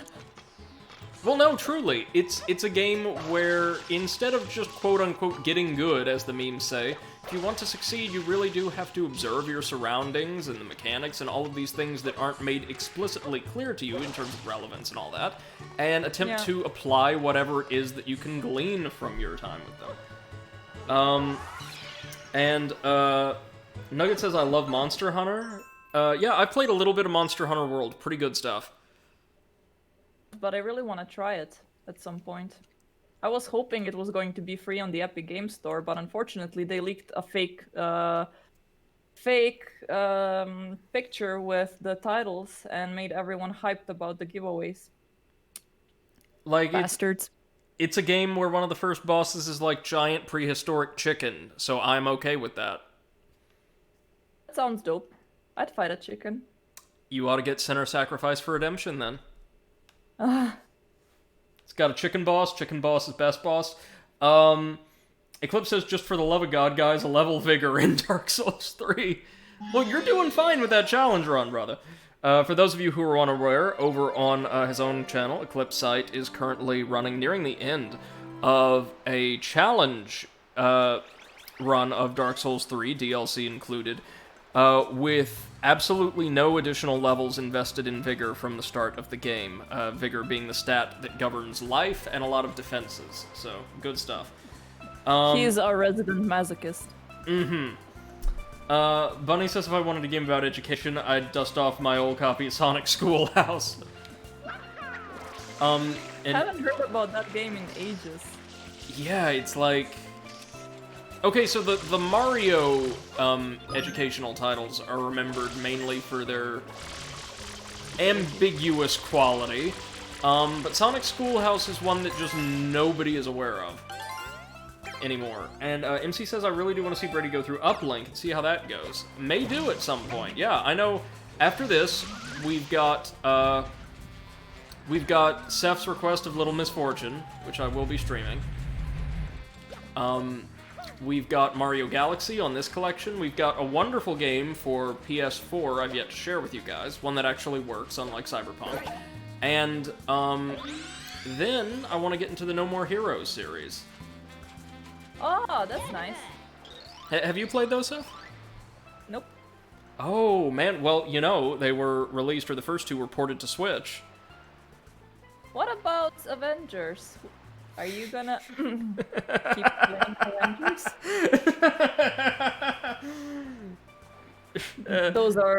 That's the sad laughter of sadness. Yeah, it's a very mediocre game. I honestly feel I have somehow a better opinion of Avengers than I do of Cyberpunk right now. Oh yeah, me too. Because at least it worked. Yeah, I think Potato brought this up on the inaugural episode of our podcast, available now on Spotify and Google Podcasts. Like, Avengers was not a game people had ridiculously high expectations for, so even though it was of a lesser quality than we had expected, it wasn't a huge disappointment, but by all indication, because CD Projekt Red deliberately misled the press and public alike regarding the game's content and quality, Cyberpunk was a game that we thought was, like, set to be a home run. You know, like, at the very least, like an 8 out of 10, but, barely worked on a lot of platforms. Yep. Let's see, MC says Cyberpunk works, just not for the console plebs.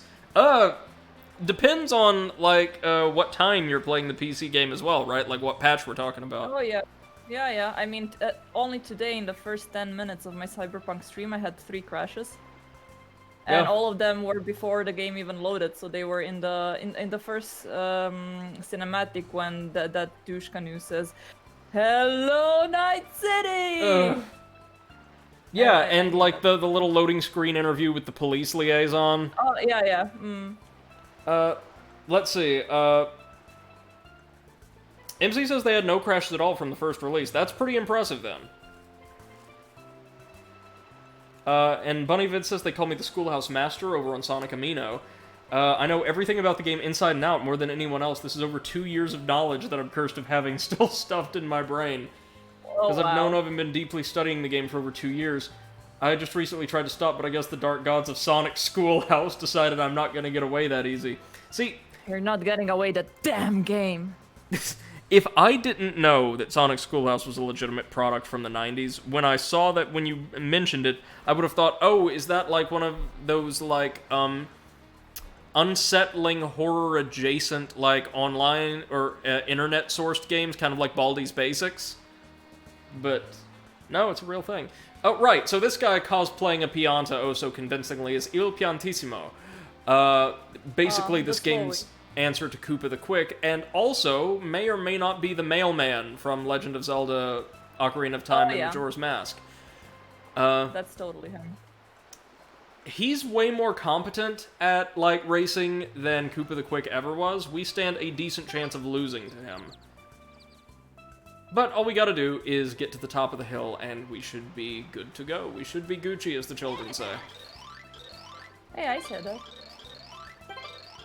Welcome to the children, then. Welcome to the children, oi. Your membership card is in the mail. Did I get a lollipop? Because then I'm fine. No, but you do get like 500 V-Bucks as an What the hell? Well, we're probably not gonna win this attempt because of shenanigans. Sure, shenanigans.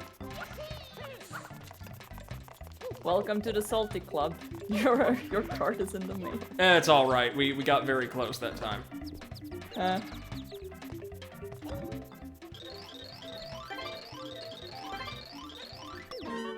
And we die. We die of shame if we don't beat him to the...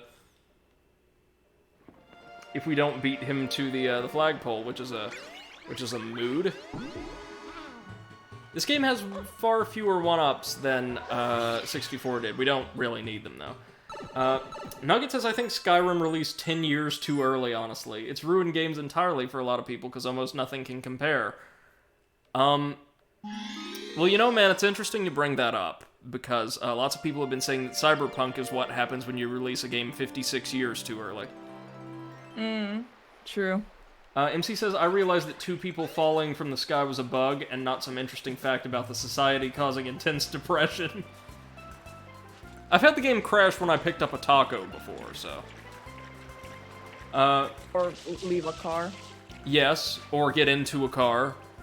Or try to change the radio station from one terrible, terrible set of songs to another. Hey, the only way I change my radio station is from on to off. Amen to that.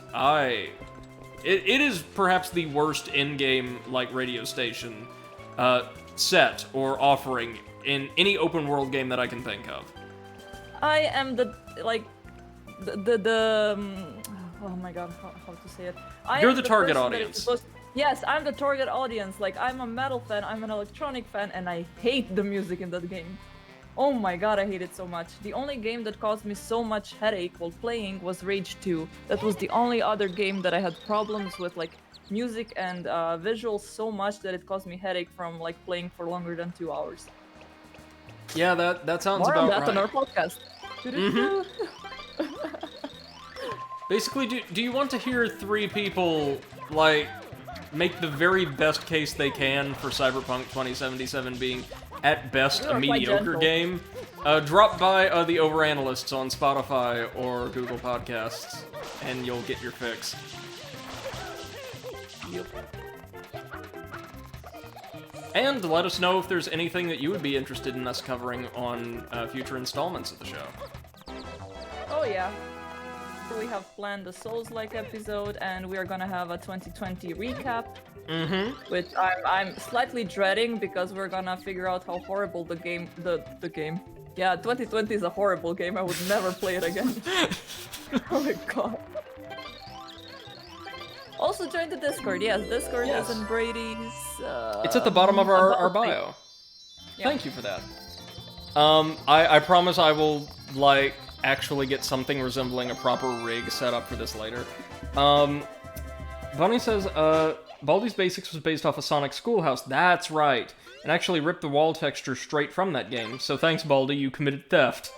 And Piantissimo just decided he'd stab you after he won. Yeah, that's fair. So you guys want to talk bad music? Try playing Sonic Adventure 7. Wait, what? There's a 7? A long while attempting to beat that wretched game and succeeded during a 6-hour no-break session. It's gotta be like a joke game, like Supramero-crat. The like, intentionally terrible, kind of postmodern, Mario Kart fan game. Or maybe it's a terrible bootleg like 7 Granddad. You're familiar with Granddad, right, Seth? Yeah. My favorite Nintendo character, as it happens. Okay.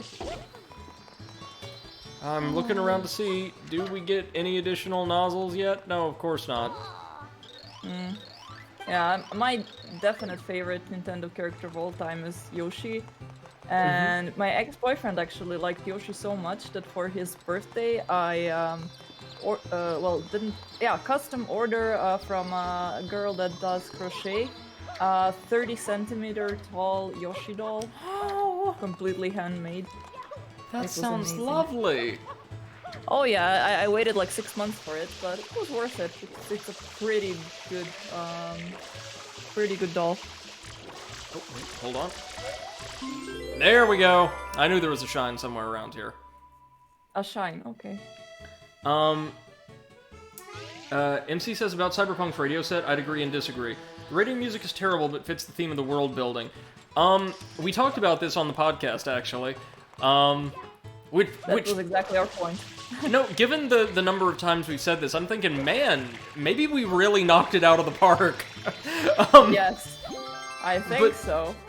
The issue isn't that music is present in the game, it's that there's so little diversity. Like, you would think in that futuristic setting that, say, the corporations would have official stations like that incorporate different types of music, like Arasaka could have electronically influenced takes on traditional Japanese music playing on a company station along with propaganda. Militech could have, like, ridiculous jock rock or something like that. And likewise with the gangs on pirate radio stations. It seems like in Cyberpunk's future there are only 2 genres of music. terrible metal and, like, very, very mediocre, not even, like, EDM, because it's not, like, kind of trance music, I guess? Yeah. Or industrial EDM. With dubstep mixed in there. And so, like, two very specific genres of music, and that's literally all anybody listens to, which You know is which ridiculous. area I hate the most? Like, because of the music, I hate Pacifica so much. Because of that freaking mall where you have to meet Placide.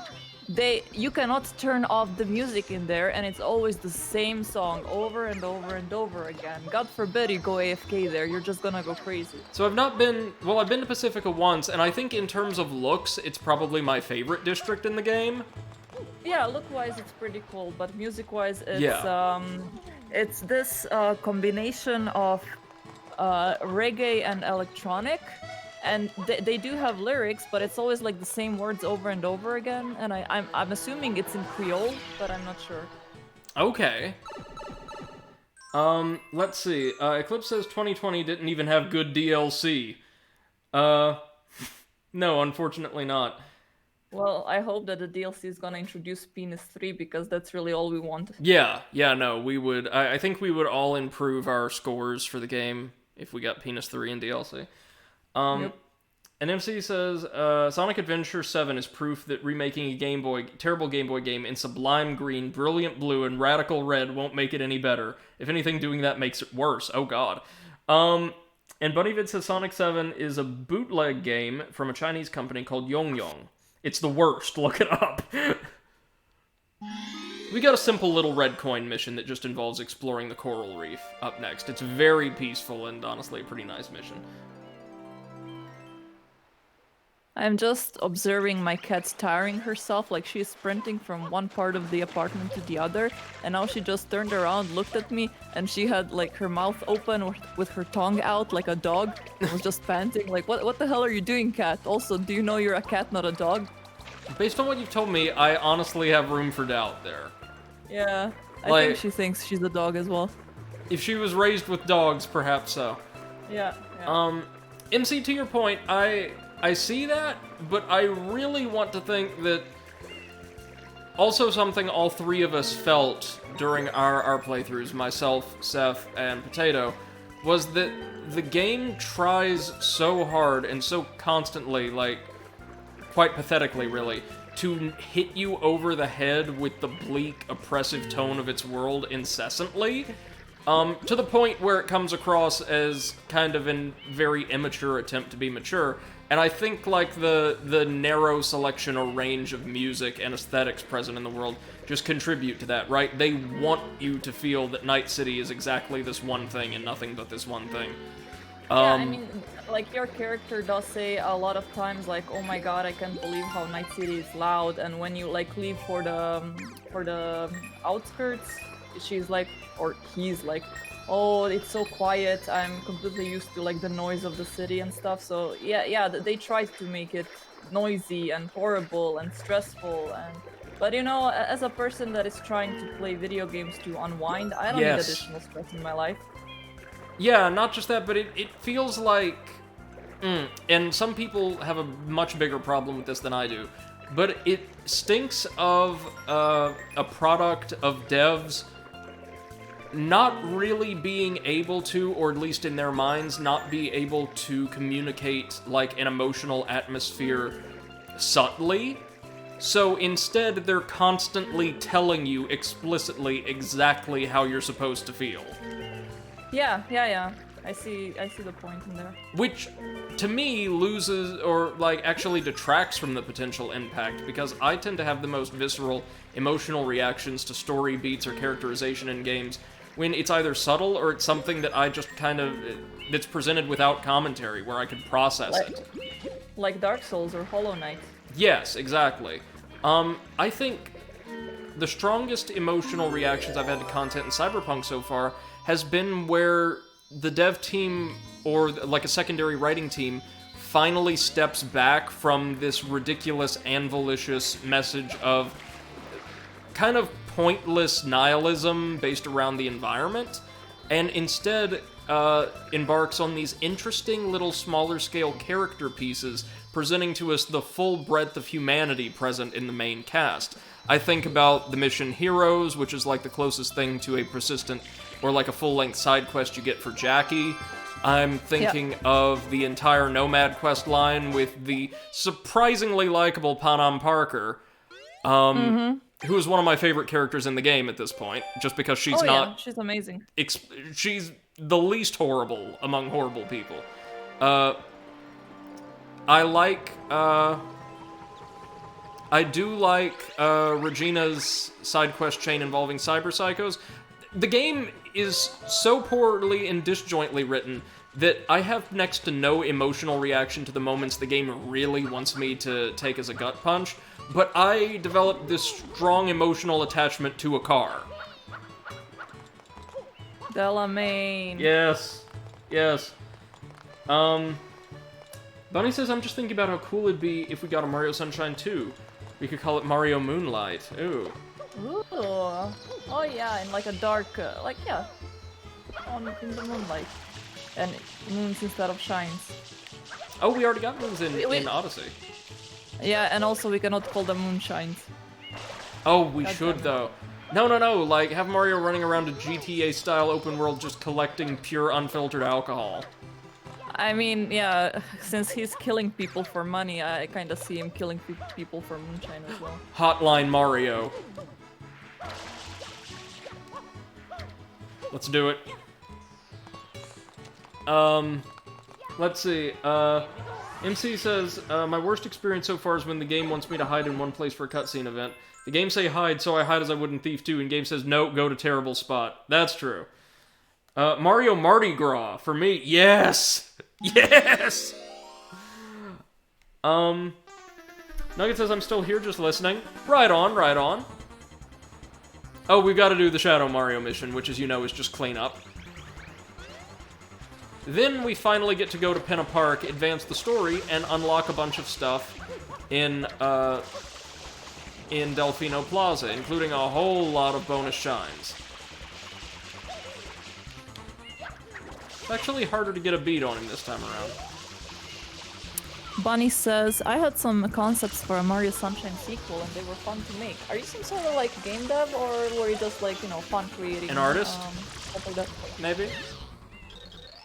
An artiste?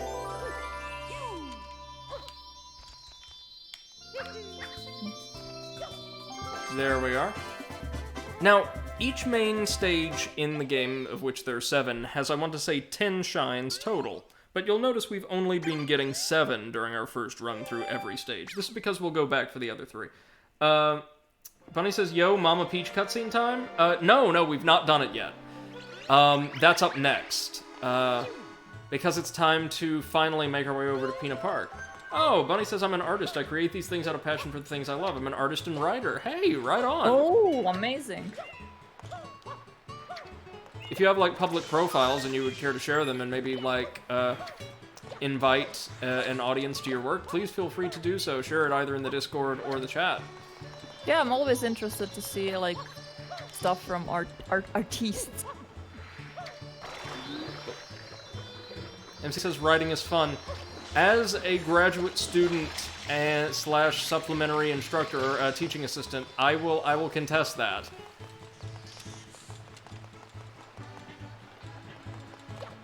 Right, so to get over to the amusement park, all Mario has to do, this is very simple, anybody can do this, like with items you have lying around your home, is launch himself out of a cannon.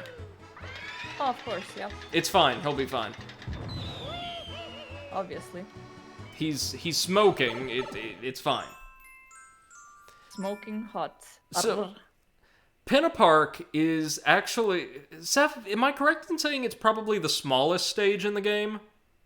As far as I remember, yeah. Yeah. It's an amusement park located on this remote island that we've been able to see from everywhere. And we actually open with our boss battle this time against, kind of against Shadow Mario. Now, the cool thing about Pinna Park is it has 2 totally separate, music tracks. One that's used exclusively for this tiny little exterior area, and another that's used for the amusement complex itself. Bunny says, I haven't done a profile of any sort. It's a thing I do in my spare time, but I could join any sort of Discord you have and share my art there. Right on. And Mecha Bowser's my favorite mission. Oh, neat. I think, we may or may not make it to my favorite area and set of missions tonight. But we're close. I like Mecha Bowser as well. Also one of my favorites. Let's, as is our custom, attempt to, get any blue coins that are around here. Well, we could see one's under a wicker basket over there. So maybe what we need to do... Let's see. MC says, Brady, you already know I write character backstories and make them somewhat complex. I do. Hey, buddy. What's up?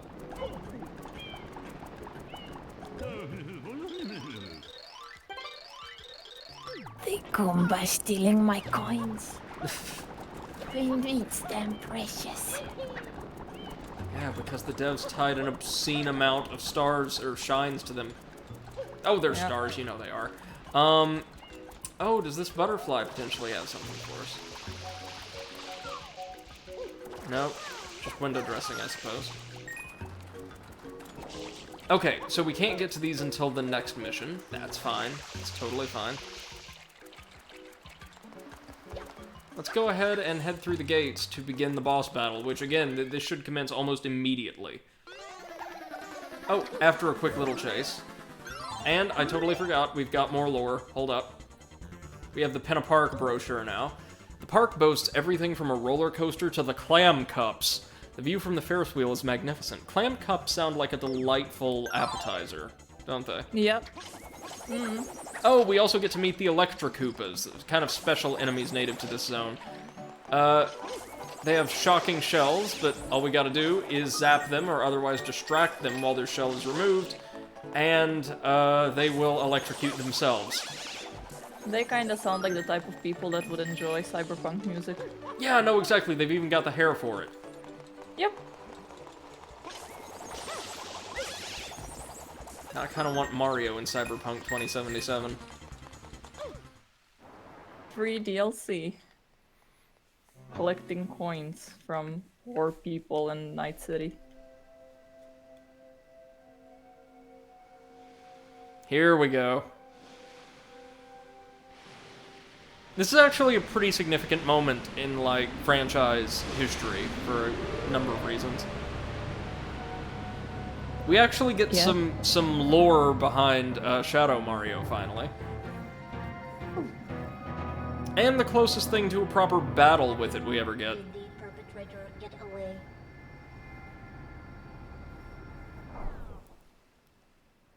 Oh, look, close your mouth. It's rude to keep your mouth open like that. Looks like a more sophisticated version of, like, the giant wooden Bowser apparatus constructed by the Teenage Mutant Koopa Bros in Paper Mario. Ah!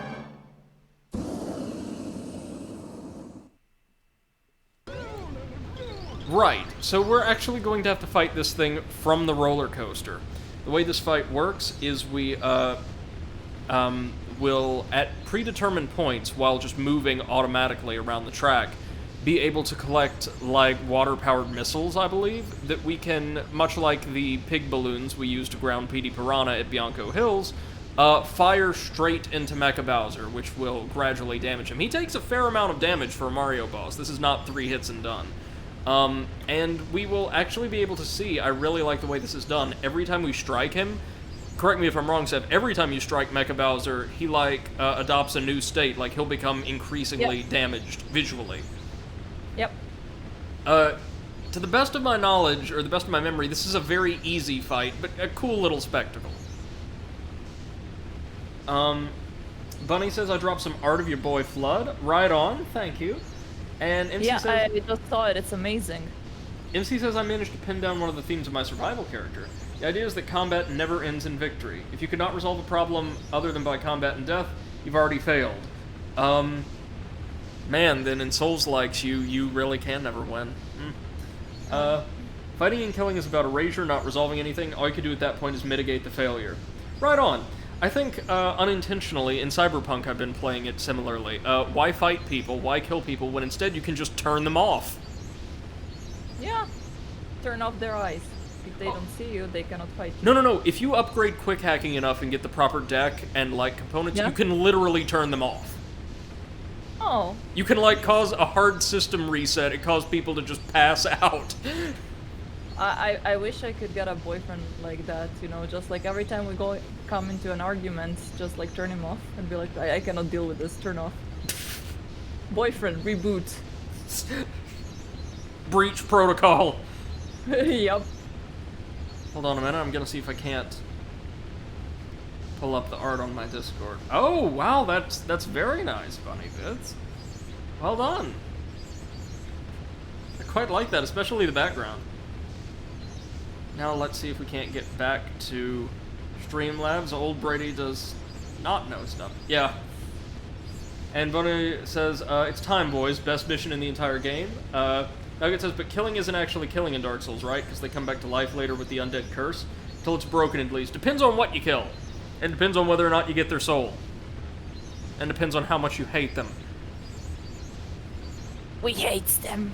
Nugget says, I just wish I had a boyfriend in general. Yeah.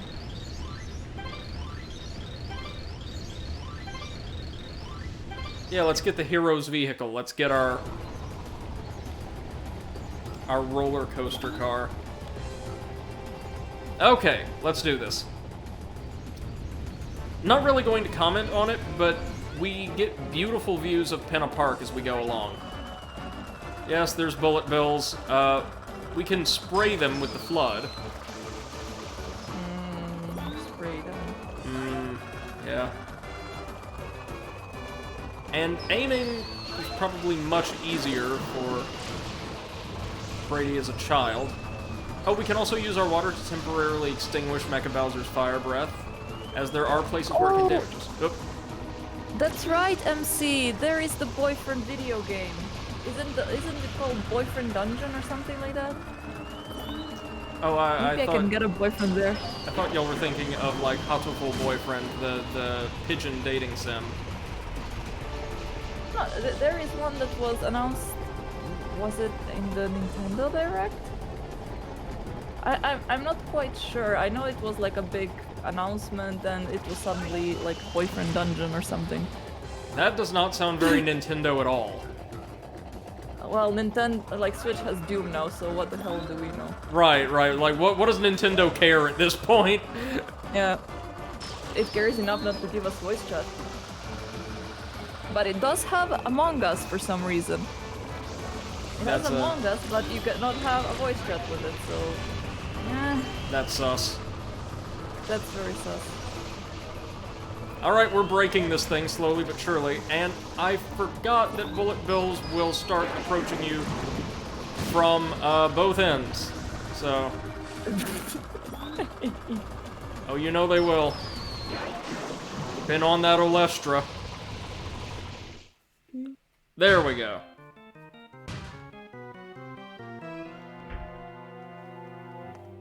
Here we go. Get ready for some sweet Mario lore. Bullet bill from behind.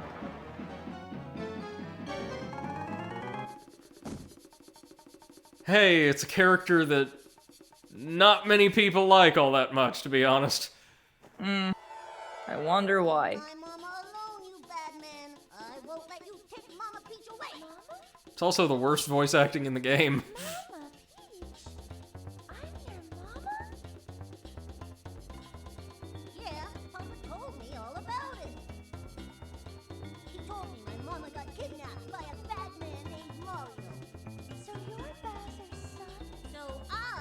Yeah, so, Bowser's got some problems. That's what we can extrapolate from this.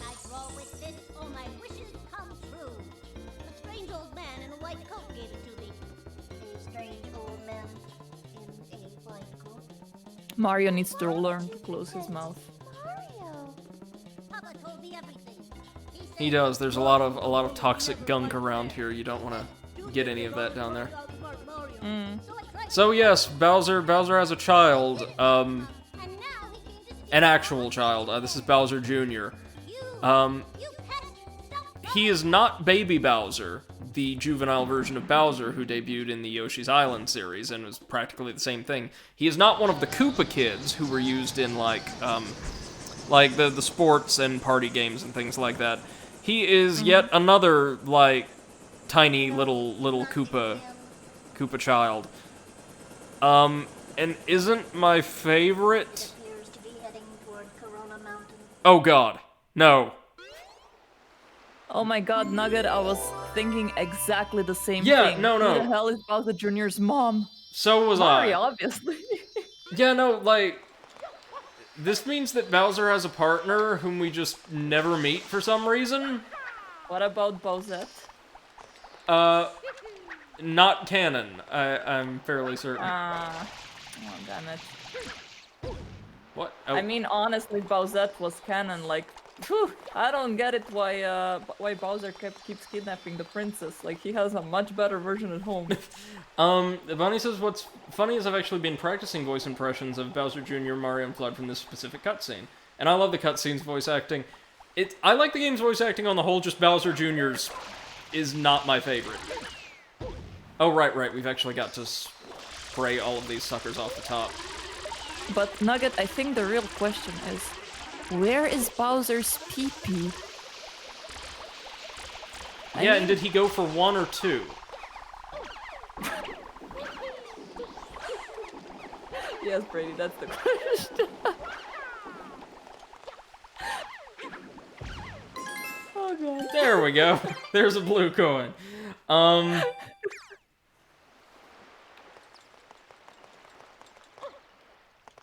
mean, there's so many questions. How does Bowser reproduce? How do toads reproduce? How does anyone in that world reproduce?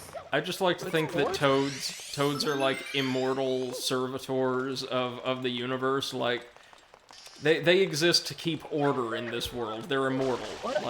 What about Goombas? I mean, you keep killing them. Goombas actually are like sentient fungal life forms. I think it's been confirmed. Okay. Right. It's also possible that, like Bowser, to fill the immense void that's apparently present in his life, just adopts Koopa children into the royal household. But they look suspiciously like Koopa, so they had to be created somehow. Well, the Koopalings aren't related to him by blood. No, that's true. As of, like, the last great Mario retcon. So there's more than one adult Koopa?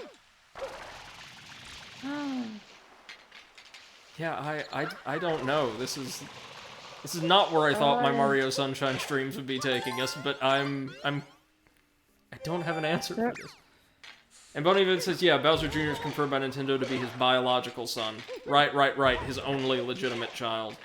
Or his only child by blood. Bowser's life is basically a Mexican telenovela. Oh my god, I think you're right. Nobody asking these questions. I mean, I'm pretty sure there's quite a lot of people in DeviantArt that have, you know, pictured it, but... yeah, I actually got like a cold shiver down my spine.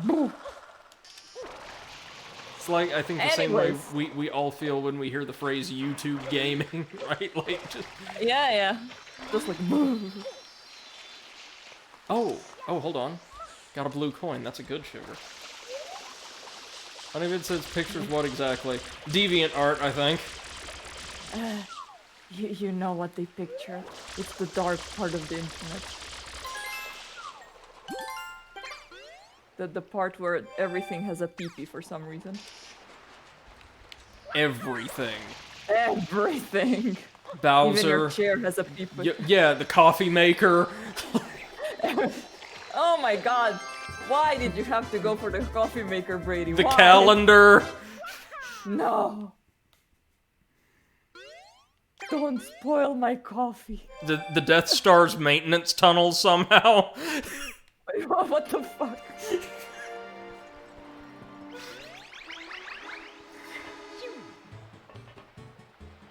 Man, you know what? Maybe I should have been streaming Cyberpunk instead. I mean, yeah. Bunny says there's some things that have yet to be ruined by DeviantArt that I'm aware of. Oh. I mean, DeviantArt already ruined Sonic for me. There's some things that I just cannot unsee. I think DeviantArt ruined Sonic for Sonic. Yeah.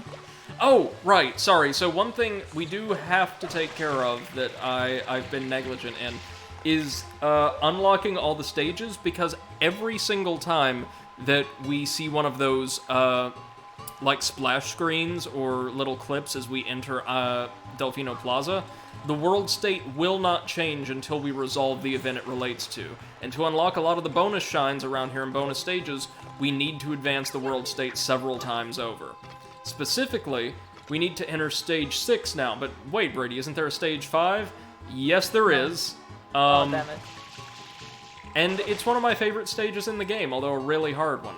Just like in Mario 64, it's time to stare into the sun. And yes, as Bunny mentioned it previously, I think this is so unfortunate for the time. Bowser's headquarters are right there in that volcano, Corona Mountain. Yikes.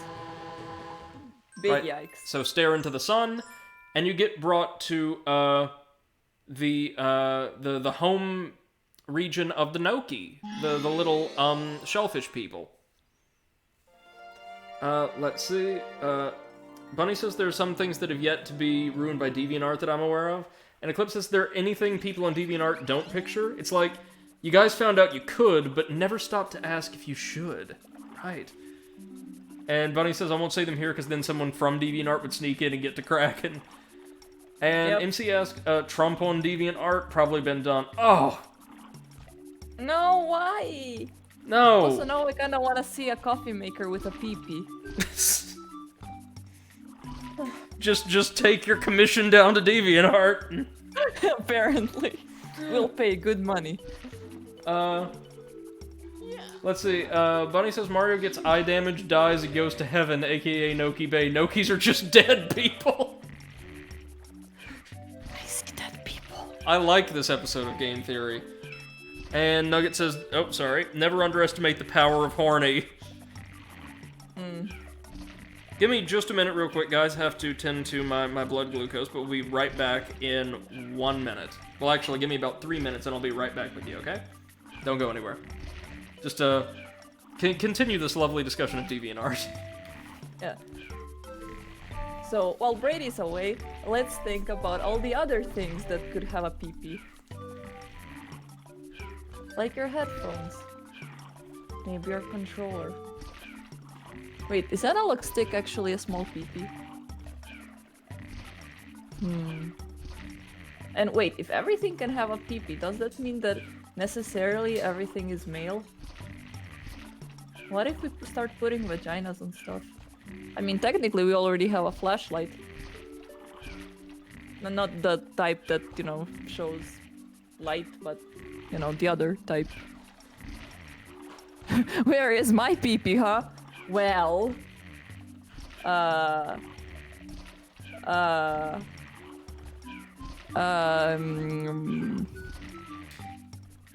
Brady? The hell? And my cat just woke up. She hears pee-pee, she wakes up.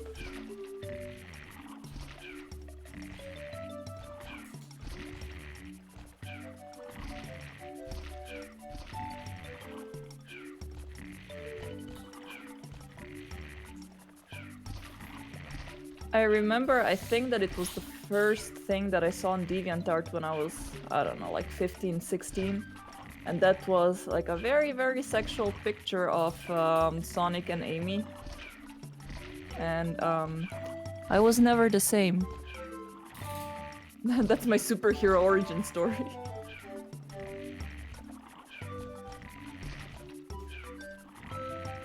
Mario is just sleeping while this old man with a fishing rod just stares at him.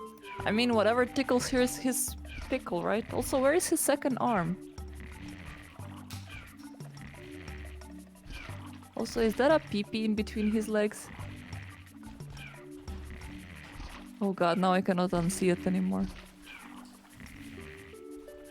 There is like a small bulge in between his legs every time he like moves.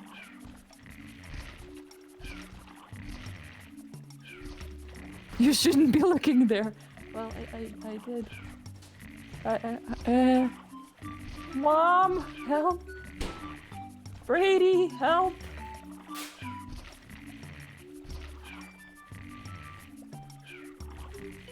Somebody help!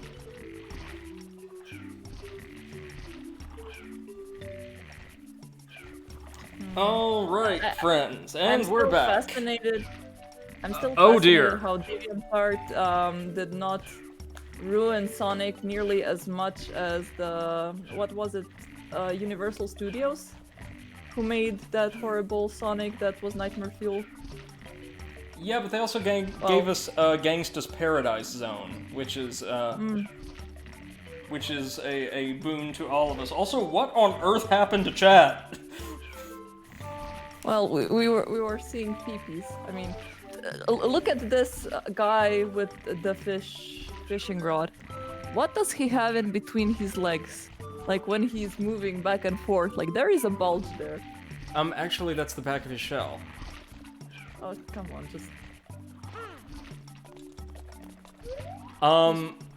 No, in all seriousness, I love this. By the way, before it gets too late into the evening and people, like, filter out or get preoccupied, real quick, I would like to ask you all to pop on over to my co-commentator, Seth the Overwitch's Twitch channel, give her a follow, and join us during some of her streams. She streams probably on average far more regularly than I do, and also a wide variety of games, more often than not, like when you're not playing Overwatch or something, blind, correct? Yeah. And with a wide variety of fascinating and friendly co-commentators from all around the internet and around the world. I'm pretty sure he would poop in your food if he heard that you called him friendly. Well, I said commentators. Like, right. you have several. Myself included, by the way. Some of them are nice and friendly. But yeah, usually Brady joins me over on my channel when we are doing some Souls-like playthroughs. Currently we're doing Neo, and of course I am doing squat punishment because I'm... yeah, I don't know, apparently I'm not doing enough workout, so I squat for every, I think we said 15 deaths for Neo? Yeah, because death comes just a little bit faster in Neo. Yeah. Okay, so Noki Bay, couple things. Firstly, I want to see if I have this experience. I don't think I will, but, amongst the fandom, next to, like, Corona Mountain, which is not a full stage, this is, like, the most infamous and least well-regarded stage in the entire game. I think in large part due to the toxic water that is present now and through some of the missions. And it's also a stage that, like, really emphasizes verticality and linearity instead of the more open world or wide open sandbox stages we saw earlier. How do you feel about this stage, Seth? I don't know, it's pretty, but I honestly, my most favorite stage is the first one. Oh, I don't know why, but just the simplicity of it was... I don't know, for me always, I found Mario Sunshine as a game that I like to play to relax. Yeah, so the simpler the stage is, the more I like it. So you'll notice here that there's all sorts of elements on the walls we can spray in order to create terrain or remove obstacles or things like that. This will be a persistent theme throughout the stage, and what we've got to do is uncork the waterfall by destroying, like, a massive sludge cannon that's just, like, throwing down these massive gobs of psychedelic gunk. Hey, wait a minute, did we see any gunk at Gelato Beach? I don't think so. Yeah, that's weird. No gunk was seen for a while. There is gunk at Pinna Park later on, I can confirm. But yeah, we've been gunkless for a while. Yay, gunkless. I mean, there was the DeviantArt, like, genital discussion, so I guess the gunk was on the inside at that time, but... Oh yes, sweet, sweet gunk. The gunk in our souls. Bunny says, I love the way the water looks here. I love the mix of purple and blue. Looks like crystal water. Yeah, it looks very nice. Oh yeah. It looks like if you played Spyro, that would damage you though. Bunny says, I think you need to talk to the old man first, right? I don't think that's necessary, but we'll see.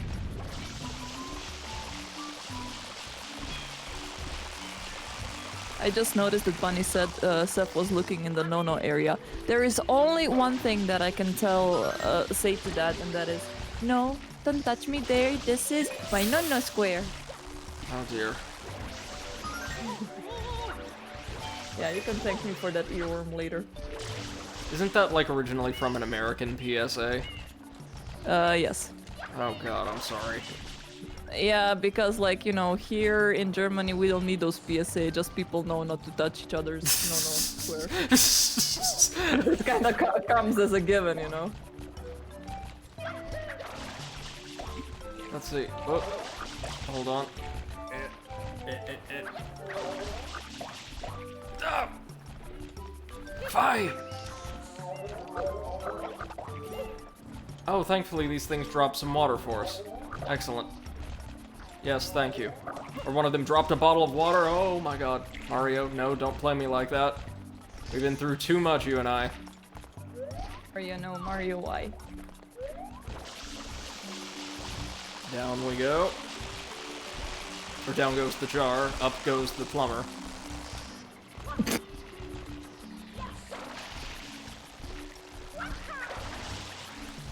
Let's see, I see some stuff over there. We won't get to that for a while.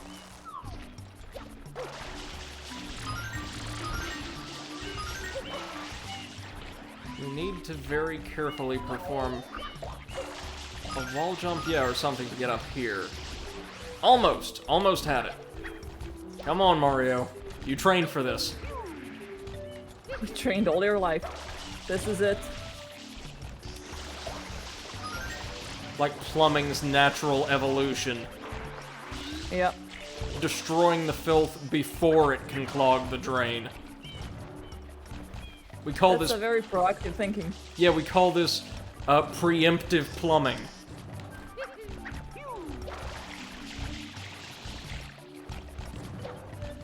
Okay. Right up here. Here it is. It's a tri-barreled cannon being helmed by Monty Mole, throwing out, of all things, digital bob-ombs. I love the look of these suckers. All we gotta do is grab 3 of them, throw them at Monty Mole, hope their model doesn't glitch out like that last one did. Very simple. It involves a lot of hope. Kinda like Cyberpunk play. Yeah, exactly. Oh, and by... The resulting explosion unplugs the waterfall, and I think may dilute some of the toxin down below. So, yay, Mario just saved the environment. Again. And You're he looks... killing the bobbies, you monster, says Bunny. I can't believe you. No, these are pale, like, robotic imitations of Bobby. Ro-Bobby, if you will. Robobby. Robbies. Robo-Bobos. Bob. No, I hate that word. God damn it. Why are they still wanting me to go to Noki Bay? We've been to Noki Bay. We have Barbs. been. If he says, yeah, rhubarb. Yeah, that's close enough. And raw bobbies deserve life, too. Not as much as Mario deserves, like... I guess the right to go home? Notice things have gotten so much brighter since the start of our playthrough. Now, my only question is, what on earth do we need to do to advance the world state? Well, no matter. We'll just go collect, a blue coin shine and carry on with the game then. This time going back to, Penna Park. And, you know, actually exploring the amusement park this time. Actually exploring. Zephyr, you feeling like a Neo stream tomorrow? You know what? Yes. I am going to have my first personal fitness training at noon, so I feel like more punishment afterwards. Yeah, why not? Hey, right on. Are you excited for your training session? Oh yeah, I am very excited not to feel my butt cheeks for a week. It won't be that bad, I'm certain. Bunny says, oh, so Mario's right to go home is more important than a robotic Bob-omb's life. I see how it is. Yes. Yes, actually, you're completely right. Mario Hey, needs to go finish his community service. this was like toward the end of Nintendo's heyday. Mario had like 8 more games to be in that financial quarter.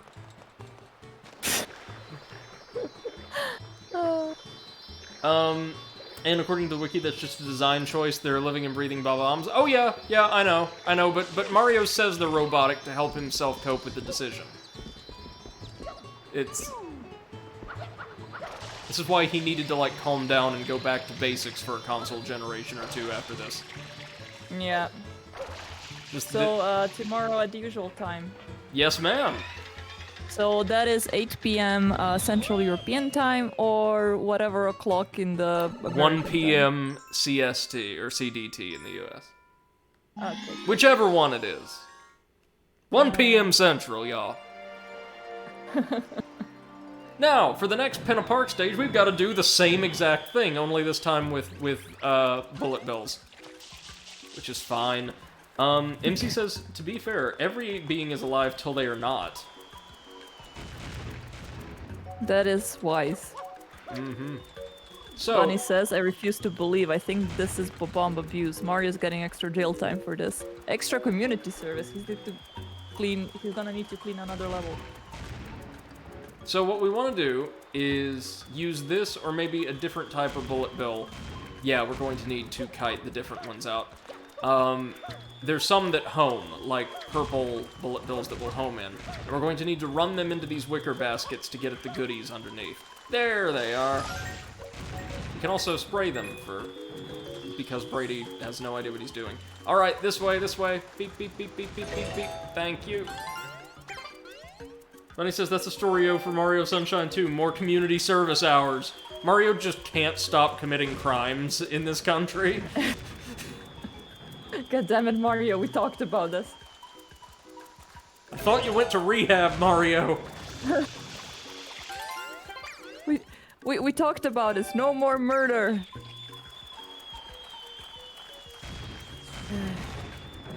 Sounds like we're creating something out of vine sauces, Mario Cannon.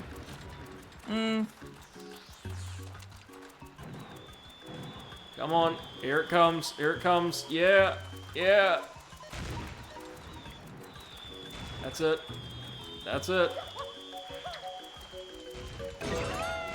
It's okay. It's okay. It was worth it. We got the coin. Everything's fine.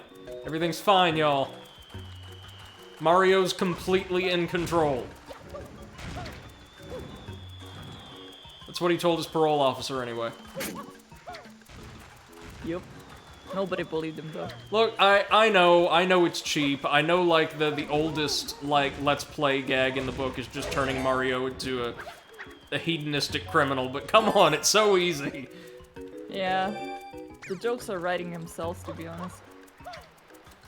Bunny says the entire Bob-omb population is dead, Mario. Bobby's angered spirit is after you. No, but if you remember, to a Bob-omb in, like, the Origami King canon, there is no nobler cause than to give one's life in, like, the course of duty, i.e. by blowing something up. So basically they were Nintendo's take on kamikaze suicide bombers? Not exactly. I think it was more like they just, it was their purpose in life, and they loved it. Like kamikazes. I'm not sure they loved it, but... They would do it for their country. Yeah, Nugget says Valhalla! I would say the Mario Afterlife probably looks really weird, but we've already seen it in Super Paper Mario. Have you ever played that one, Seth? I don't think so. That was on the Wii as well, right? Yes. That's Yeah, the one no, with... I didn't have the Wii. with an entire chapter where Mario gets murdered and goes to hell. I mean, he deserves it. I'm sure he deserves it. This is an actual thing that happened. Yup. Nintendo did that. Family-friendly Nintendo sent Mario to hell. I think it was Intelligent Systems that made Super Paper Mario. Oh, well. Oh, sorry, Bonnie. I thought you said you had played the Paper Mario games, or all of them, but sorry about that.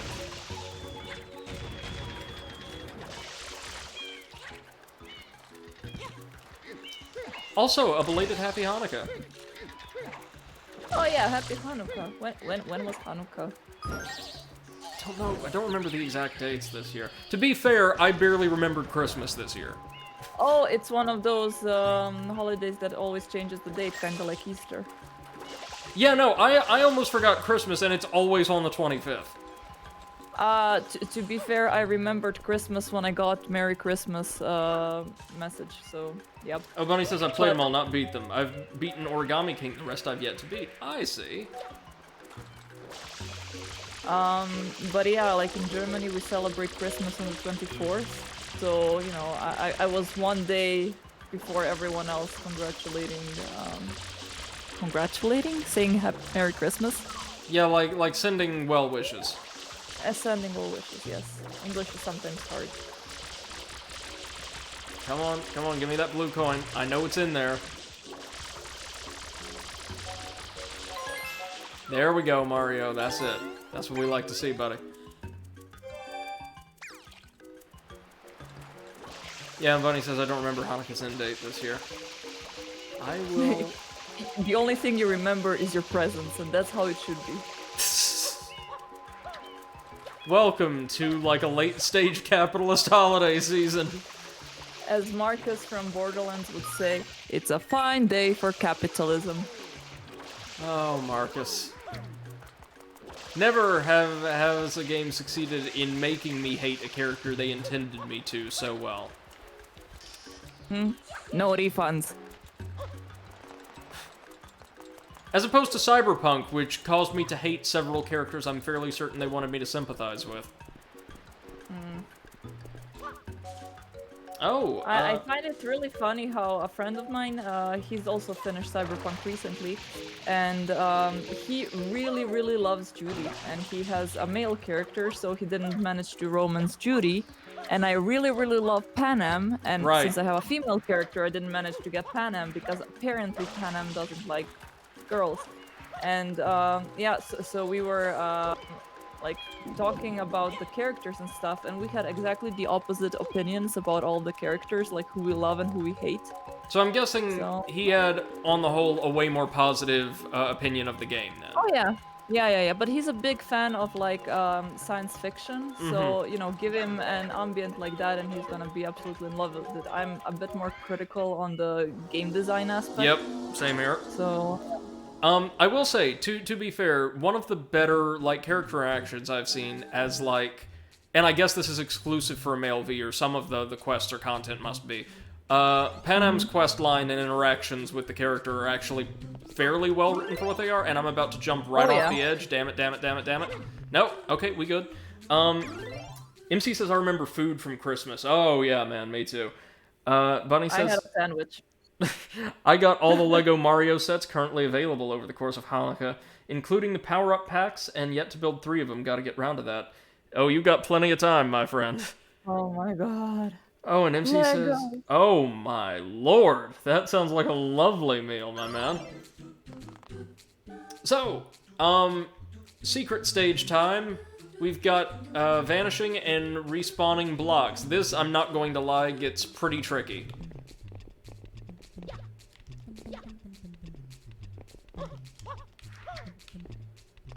Okay, we just really have to watch and memorize these patterns here. Like so. Let's have one down. Now notice, we've got like kind of a safety net here for something awful that's waiting up on the second floor. Oh, and Bunny says I'm now eating an ice cream sundae with magic shell on it. Right, nice. Oh, Brady, did you see what Lucky gifted me for Christmas? No ma'am, I don't believe I did. She gifted me a portrait of me and Poppy. She drew it herself. Oh my god! Yeah, wait, I'm gonna check the Instagram post and link it in the art channel. She is so talented. Oh yeah, she is. Oh, we've got little enemy spawners over here. They are things. Only a handful of them in the game. If you have Flood, I'm pretty sure you can wash them away, but... Yeah, Bunny, I remember this stage quite well from my childhood as well. Notice, though, this lovely background is done in the art style of Yoshi's Island. Like, kind of that soft, pastel, crayon art-looking style. It's very, very cute. And we've got Yoshi-patterned platforms. Now, this is quite simple. This is a nice kind of time trial. A straightforward path, no sequence to memorize or work your way around, as was the case down there. You've just got to run like hell the second each of these walkways spawns. Lots of dives and tackles are going to be necessary to maximize our speed. Whoop, just missed. Linked the post in the art channel. You. Oh man, MC says for New Year we're having Wellington beef, homemade cheese croquette, and homemade ice cream. Man! Oh, come on, MC. I'm so... Oh, fuck. Poppy, what? I am so jealous. I want to be invited over at your place for New Year's. Now, I can cook, but not dishes so extravagant as that, man. Right on. Y'all know how to eat, I gotta say.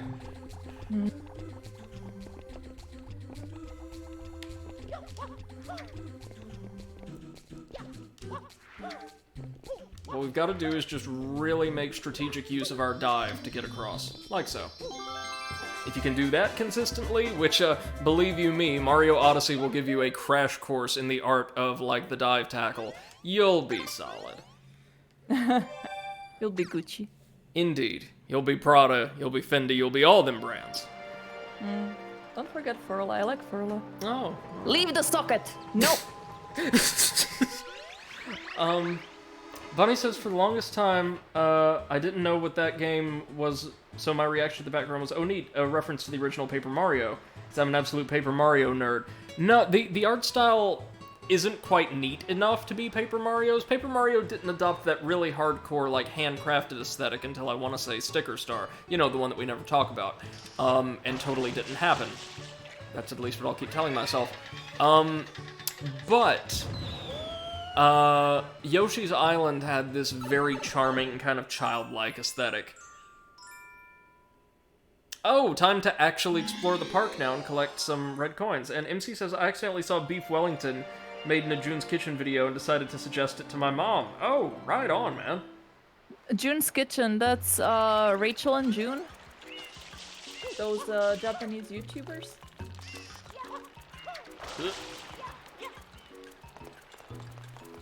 Bonnie says it makes me wish my mom would cook more often. She really does. We mostly have fast food. I see. Oh, I see. I'm sorry to hear that, man. Oh, yeah, MC, I used to follow Rachel and June videos, like, a long time ago. And I think now only June is making videos, and Rachel is not anymore. I don't know. Since so much has to be done remotely this year, I'm putting together little packages with most of my friends or distant family members' gifts, and I'm going to be packaging them alongside some of my, at this point now famous homemade sweets, like that, gonna break back out that, ginger shortbread cookie recipe that I found that is so beloved. Might experiment with a really solid, like, white chocolate cookie as well. Really jelly that I don't live in the States, because I kind of want those cookies, not gonna lie. Oh man, if I could send them, I'm fairly certain you can't internationally. They do store surprisingly well. But I would be happy to send you some. A friend of mine was not allowed to bring an avocado from the States to Germany. So yeah, I don't think that you would be able to send cookies. But what if they're only technically food? As so many things in the US are. Like theoretical GMO food. cookie. Maybe you can send it in powder form and I just add a little bit of milk and they turn into cookies. That would be a hell of an invention. Oh yeah. Let's grab some good old-fashioned standard coins while we're here.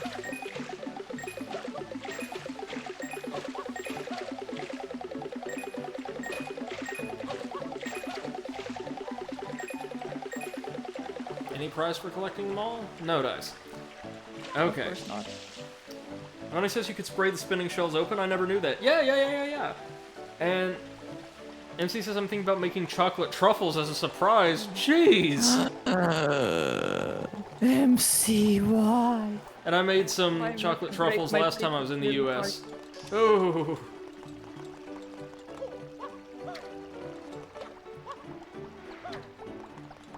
I'm also looking to try this wonderful recipe I found for like a fusion Asian style gumbo of all things.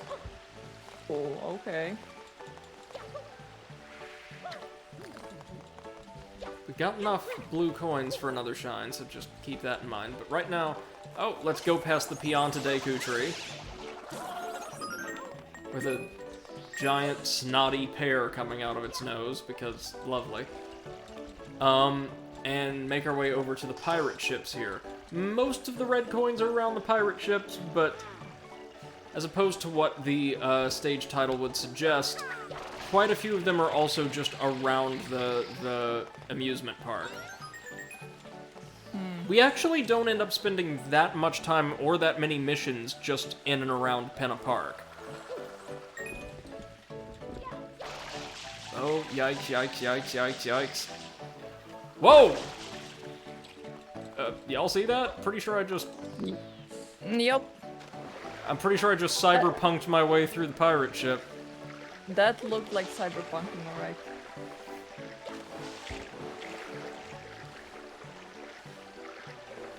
Now, unlike Yusef, I don't think I've ever died randomly. But I have noticed that the amount of damage that enemies deal is wildly inconsistent, like within the same encounter oftentimes.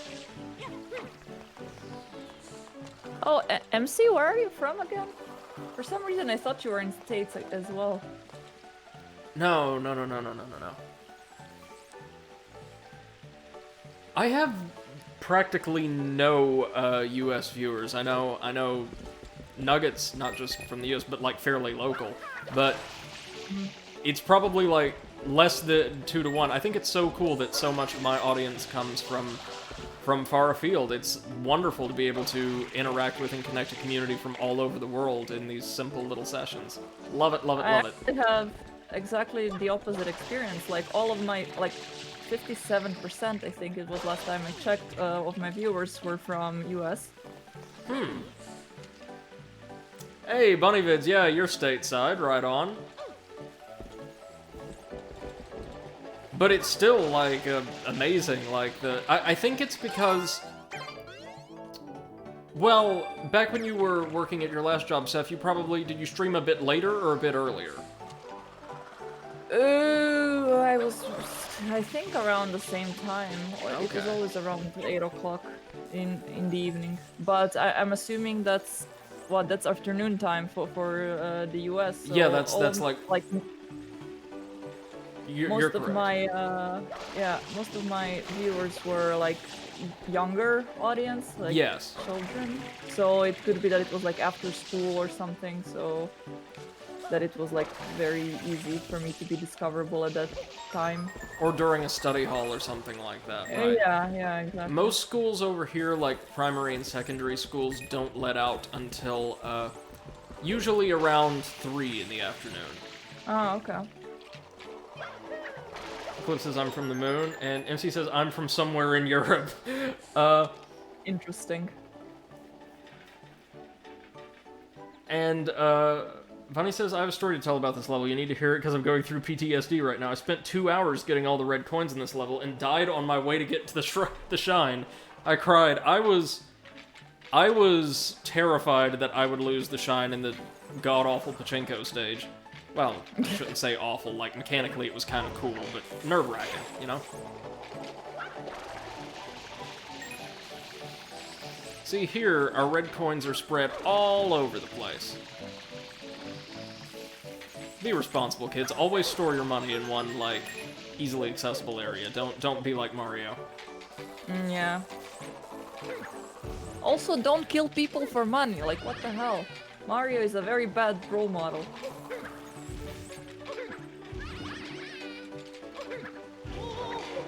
Oh, yeah, there's also some Electro Koopas that'll cling to the undersides of grates and things like that. As you saw, we just give them a good old curb stomping and off they go. Imagine Mario having to fight in a Dark Souls style of combat. Imagine Mario being a Dark Souls boss, like reimagined as a Dark Souls boss. All of his different power-ups and alternate forms. That would actually be a pretty solid fight, I think. And you know what his loot would be? Like when you defeat him, your What? reward is 1 coin. I was going to say, like, maybe a pyromancy, using, like, the fire flower. No, just 1 coin. Oh, Mario's hammer. Mario's. Yes, puppy? Ah! Okay. Bunny says Mario's a bad role model indeed. He killed bombs before. Surprised it took you this long. Mario is beloved universally, even though he has some weak points, as do we all. And The lava MCS, murderer. Mario is red because of all the blood. Yes, that is correct. Then why is Luigi green? Well, he fights ghosts, so ectoplasm, maybe? Oh yeah! We're onto something. Anyways, I'm kinda gonna have to sign off because it's late o'clock over here. Oh, that's totally fine. Thank you so much for joining Yeah. us, Seth. Really Thank appreciate you for it. having me. Oh, anytime. Always glad to have y'all. Alright, kudos. Once again, y'all, be sure to head on over to twitch.tv/Seth, the Overwitch, and give her a follow. Has some phenomenal content coming out on a pretty regular basis over there. And be sure to check out our podcast, The Overanalysts, on Spotify or Google Podcasts, if you can't get enough. Speaking of not being able to get enough, let's see if we can't... Well, this isn't gonna do it, but let's see if we can't get these blue coins. Oh, no, that one might be... Yeah, okay, that wasn't too bad.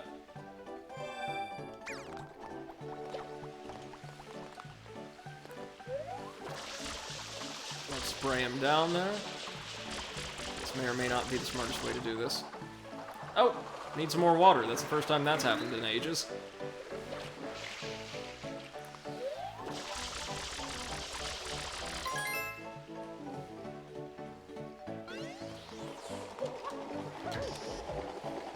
Okay, probably not gonna get it this time, but... yeah.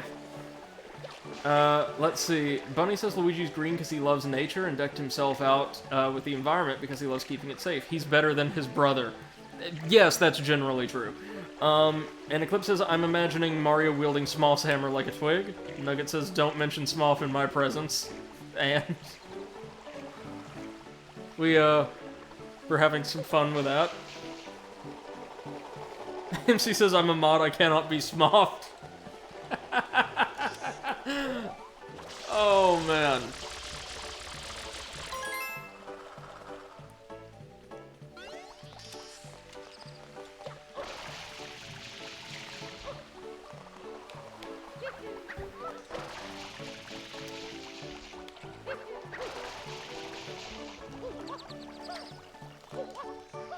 Oh, also, while we're at it, congrats to Show Me the Nugget for recently defeating Ornstein and Smolf for the first time.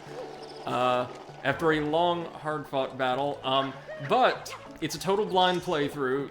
Just those of you who are aware, so like MC in particular, that means he's about to get to the portions of the game that drove me up the wall, not from a difficulty perspective, but from a game design perspective. So it only gets better for him, don't it?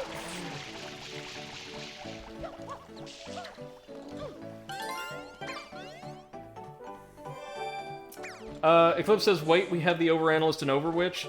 Does a certain comrade need to evolve into an over potato? Well, if we're talking like a root vegetable, maybe like the under potato?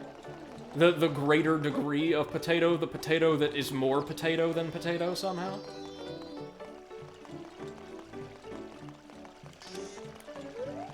Oh, shoot, there's so many of these. So many of these, like, little, paired blue coin trials in Pinna Park. Buddy says don't do it intentionally either. I'm watching you. Yeah, we've got this, though. Don't worry. This is gonna be pretty easy. As he says, I'm above all. Honestly, I have no idea how to get down. Please help.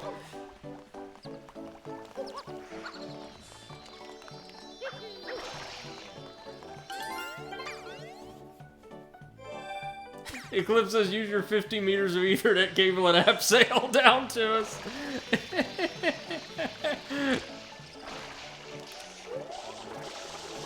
We really are developing community lore. I can't tell you how much I love to see that. Also can't tell you how much I love to see all of these bleeding blue coins all over the place.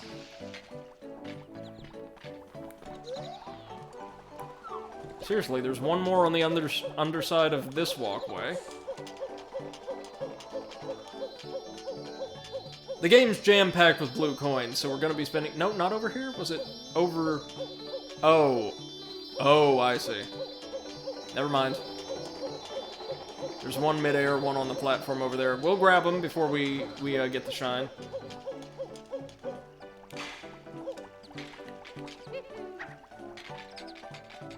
Click, click, click, click.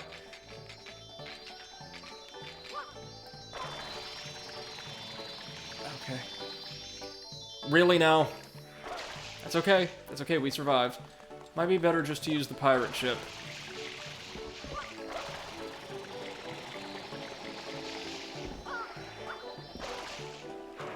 Huh, we keep, like, clipping through the pirate ship. I don't remember that happening on my GameCube copy when I was a kid, but very well could have, and I just missed it.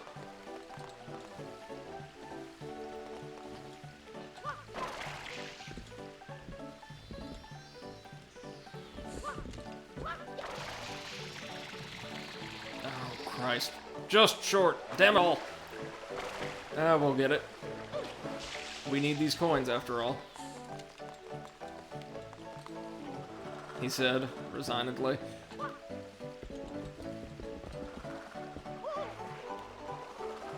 Okay, we're just gonna go around. That'll be easier.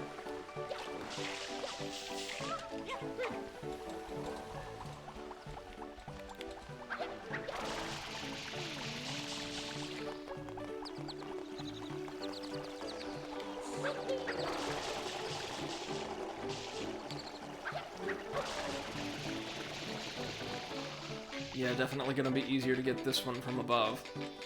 Especially given its altitude.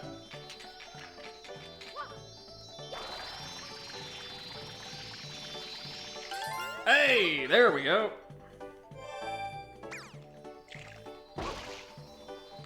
That's okay, that's okay. We can take it, just one more.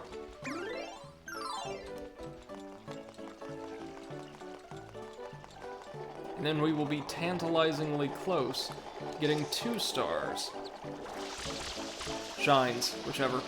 There's also these blue birds we can spray for blue coins. Pretty sure they have predetermined flight paths, but it's pretty tricky to nail them enough.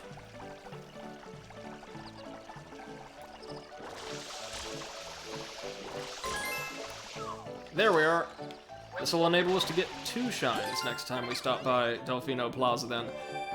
Which is fine by me. I wonder, in fact, hold on, let me check how many blue coins there are in this game.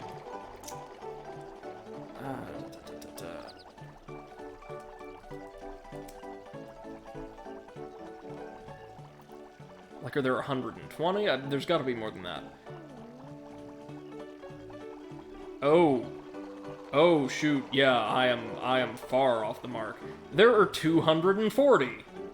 Making for a grand total of 24 shine sprites we can acquire only through the magic of blue coins. Oh, dear.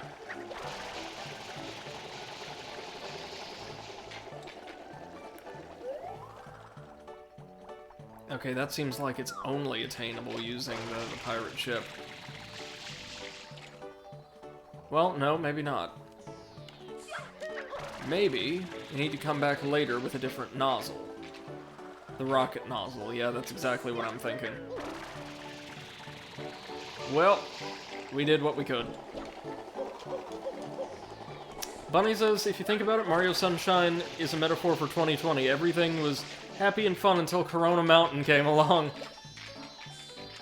Well, I mean, given the difficulty of some of the later stages, I wouldn't say happy and fun, but it was better. Everything was a lot better. And for the record, yeah, Corona Mountain itself is actually a fairly boring and tedious stage.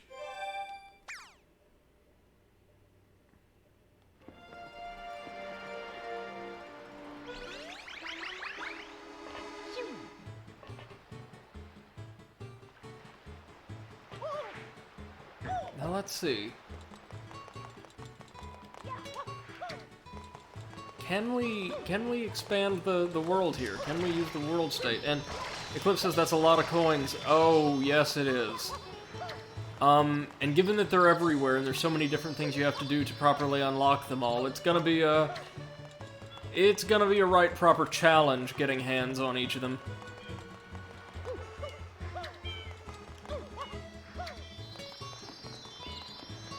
MC says, I knew this music long before the game it was in. Yeah, no, the Delfino Plaza theme, which, as I said, serves as the basis for much of the game's entire soundtrack, was insanely well received at the time of release and has gone on to be, I think, probably one of the most famous video game tracks of all time, by a very wide margin. It's easy to see why, it's an absolute earworm. Up here, we can see the entrance to Corona Mountain, which thankfully is sealed for the time being.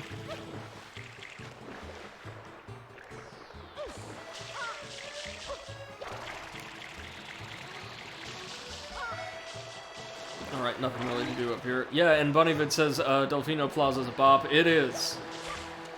Love the fact that it was carried over more or less just completely intact for Smash Brothers. Also made for a pretty damn good Smash Brothers stage, might I add.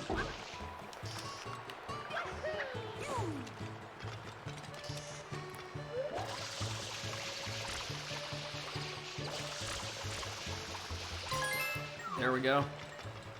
Should have our blue coin. Got it. Now we'll be able to collect 2 more Shine Sprites. Not a huge benefit, but it's something.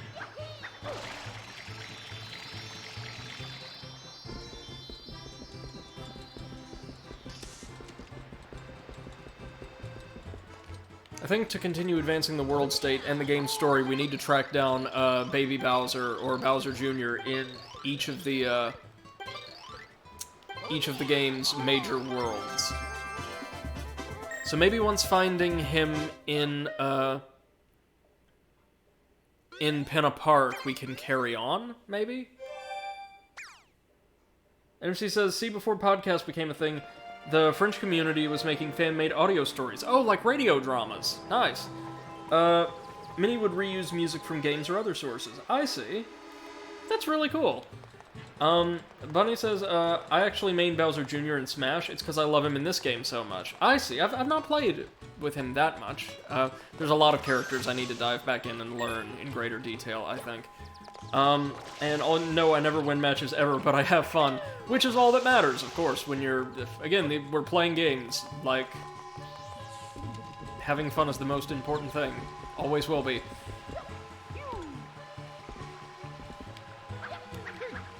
Rather uncharacteristically for me, in Smash Brothers, I actually really like playing bigger, bulkier, hard-hitting characters.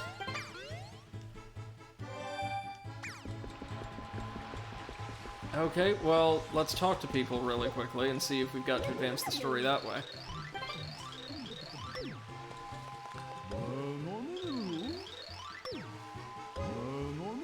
It isn't super dark, sir. We've actually brightened things up considerably since the start of the game. Now, to be fair, things will get even more radiant around here as we continue, but this is not bad by Delfino Plaza standards.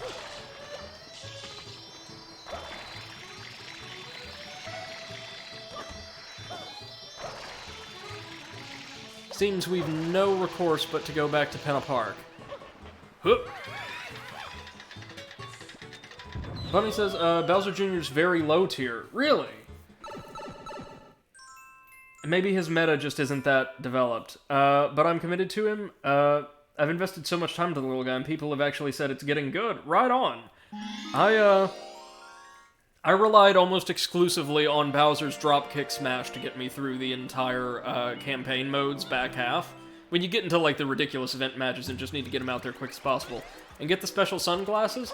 Not right now, but once we 100% the game, I'll show off both of the special rewards you can get for that. So here, we've just quite simply got to help these wilted sunflowers by getting rid of these mysterious dozing eggs. Come on, Pokey.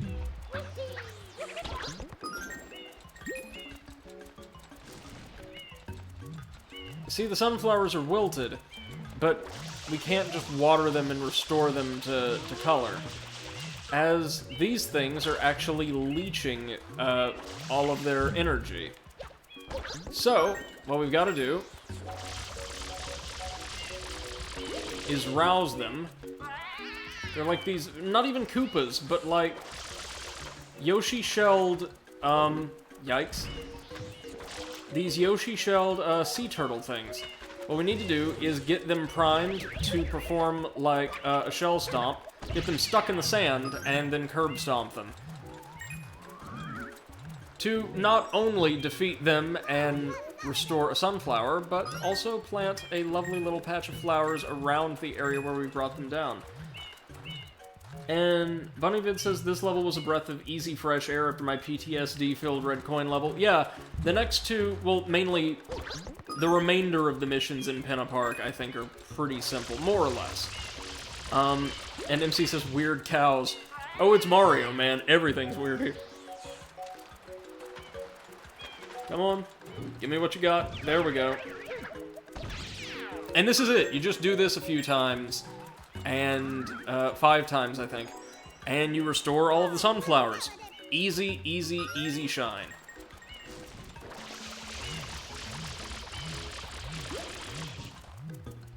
I don't really like to use the term filler. I think it's needlessly derogatory as a way of referring to just certain types of plot divergent content or progression divergent content. But this is as close to, like, just pure grade filler I've ever seen in a major platformer. And Bunny says those things could be big geese with shells if you want them to be. Anything's possible in Mario. Except during the Wii and Wii U eras, where everything was deliberately made to be as formulaic and brand-specific as possible. Brand consistent, I suppose. But yes, during this time, yes, anything could happen in one of these games. Come on, come on. That's it. And curb stomp, and done. I think that's all of them. Yep.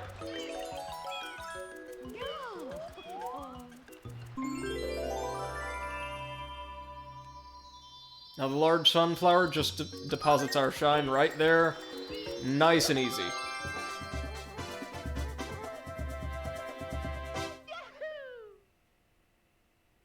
Bunnyvid says I only have one Wii U game and it's Paper Mario Color Splash. Love that game. Yeah, it's not a bad game, really. Yeah, and MC says this is an era of experimentation before the buzzword became streamlined. Yes! Yes! Oh, thank you, God! We finally get to explore my favorite area in the game. So, to create or induce additional world state changes from here on out, rather than new stages just appearing, Bowser Jr. is going to spawn in carrying an item that, once we manage to retrieve, will be present in the hub world by default from here on out. In this case, it happens to be a Yoshi egg. And yes, MC, you're absolutely right. Like, the 2 console generations after this one would... I guess Nintendo's never really adhered strictly to like the traditional concept of console generations ever since the Wii, I want to say, but we'll say during the 6th and 7th generations for them, or the 7th and 8th, depending on how you're counting. Like, they were extraordinarily safe and fond of, like, wholesale repetition of simple takes on extant properties. Wasn't a huge fan myself. Oh, hidden manhole. But, this was an era of experimentation, and it appears that they're entering a very similar phase with the Switch.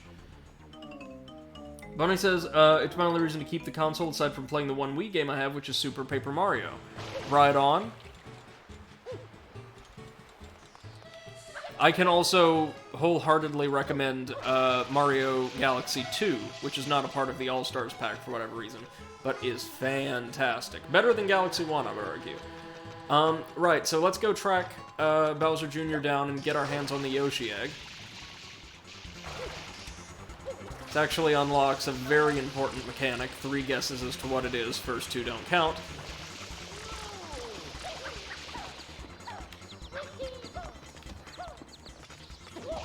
In these, like, object retrieval missions, Bowser Jr.'s resistance is especially, like, perfunctory. It's really just there to give you something to do to earn these things. Right. So in order to hatch Yoshi, we always need to bring it the fruit that it's asking for, in this case, bananas. We should be able to find some over near the fruit market. I hope.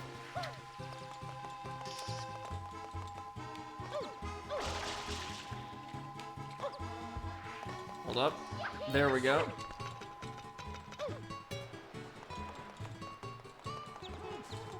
Here we go.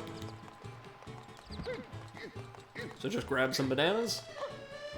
And amazingly, Mario remains completely agile, and he can use all of his jumps, I believe, while carrying objects. Just can't use the FLUDD. And we're able to spawn a lovely little Yoshi. Now, instead of spraying water, Yoshi vomits juice at enemies and environmental obstacles, which actually affects the world in vastly different ways than does Mario's FLUDD. These little waves of, or these, sorry, bleh. I'm so sorry, guys. It has been a long day. I will say the word eventually. But these impassable walls of lava can only be treated, or paint, I believe, by vomiting juice at them. No idea why, but it's a requirement. Obfuscating. Yeah, I was going for obfuscatory, which I'm fairly certain is a word. Hold on. Obfuscating. Maybe the adjectival form. One moment.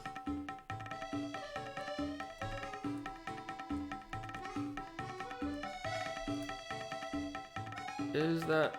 Yes, it is. Obfuscatory. That is the word I was going for, and I can pronounce it now somehow. Right, so yeah, Yoshi can dissolve the obfuscatory walls by vomiting at them, right on, and can also eat fruit to, I believe, change... Or no, just refill the juice meter. And change its color.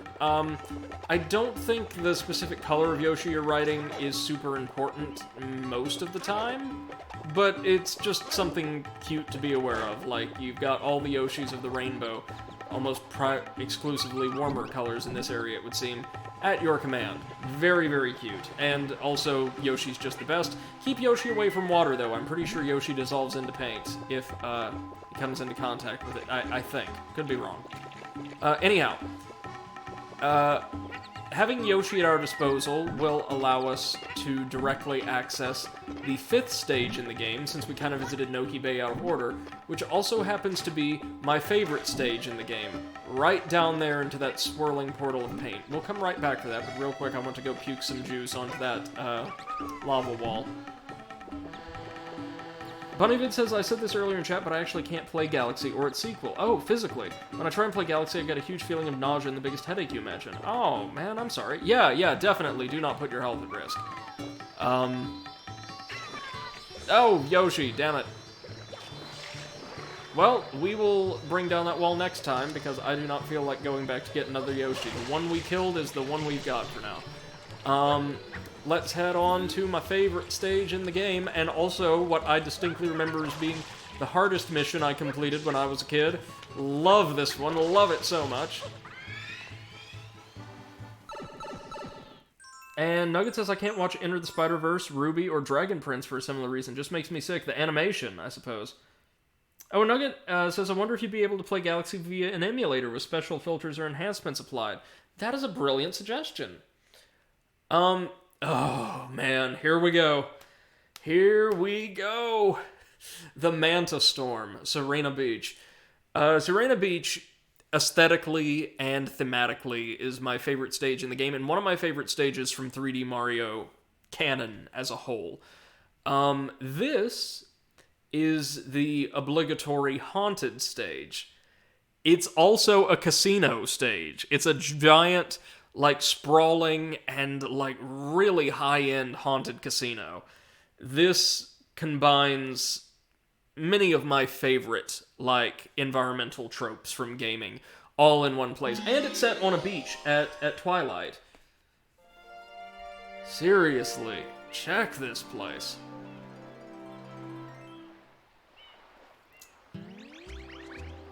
Bunny says, my cat's decided to join me. She's now sitting on my chest and watching this stream now, too. Cats love Twitch, apparently. I've heard this from many people. And MC says, I think the problem's the specialization. Descent caused a lot of headache and nausea, too. Yeah. And Bunny says this mission's the most annoying thing. I really like it, hard as it is. This is the hardest boss fight in the game. And yeah, like Penna Park, we open with a boss fight. And what a boss fight it is.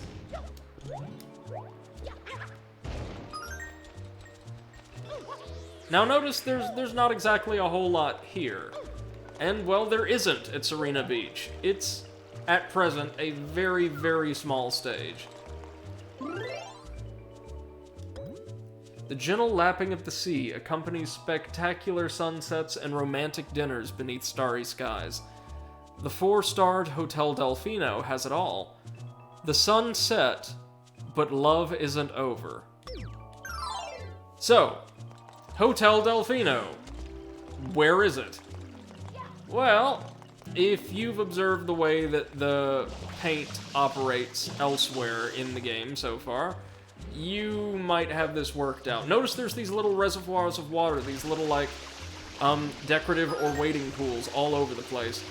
That's for a good reason. We are going to need all of the water in the friggin' world for this fight. Bunny says, I also don't use emulators. I'd feel guilty. I don't know, it feels like piracy to me, even though most of the time it isn't.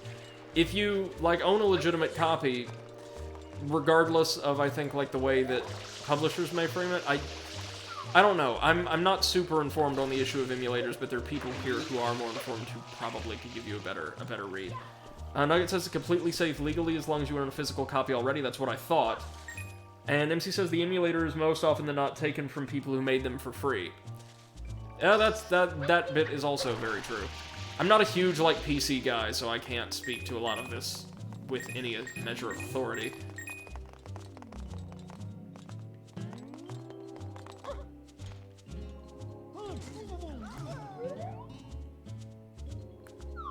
So yeah, things have been better here. You'll notice, hold up, let's get near a patch of it. This paint is electrified, meaning it will not only deal a ridiculous amount of damage to us, but it'll also temporarily affix Mario in place if we come into contact with it. This dude, though, he is standing on, like, the artistic equivalent of a taser and just taking it like a champ. I don't know why I'm spraying all of this paint away. There's going to be way, way more of it later in the stage.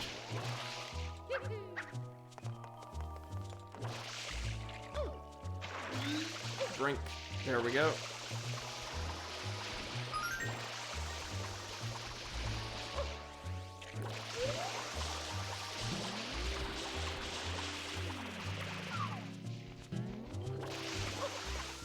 Now, to actually begin the fight, we have to speak with this gentleman, the manager of the Hotel Delfino. Yeah, so with the tide, this, well, a ghost showed up and completely drowned the hotel beneath a massive tidal wave of paint. So our objective here is quite simple. Exorcise the spirit and restore the Hotel Delfino. And this is the boss in question, Phantomanta. It's massive, and it leaves a massive trail of electric goop behind it. Also takes a fairly respectable amount of damage. But that's not the, oh, I love that little, electricity effect. That's not what makes this such a challenging fight. Nope. That would be the fact that Phantomanta, once it takes a certain amount of damage, will divide itself, and keep dividing itself into a number of smaller entities that each create their own trail of electric goo. And can damage you, of course, because that's how shadows work. And as you see, it's not your standard, like, 2, 4, 8, maybe 16 pattern. This thing splits an absurd number of times. So there's going to be, I don't know, there may be 32 segments total to deal with, or it just feels like there is. Now the good news is they don't make a beeline straight for you. They just kind of flit about and try to cover as much of the surface area in goop as they can. Another minor saving grace is that the smallest Phantomantas can't really cover much surface area in goo all that effectively. They leave these teeny tiny little trails, and they also will explode entirely with just a little bit of water pressure.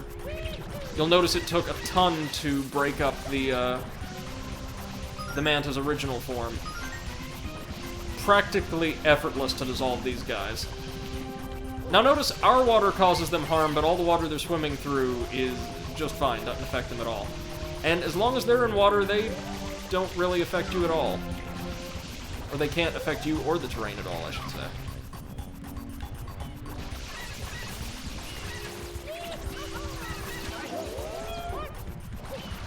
say. Yes, Flood, thank you. That is indeed what's happening.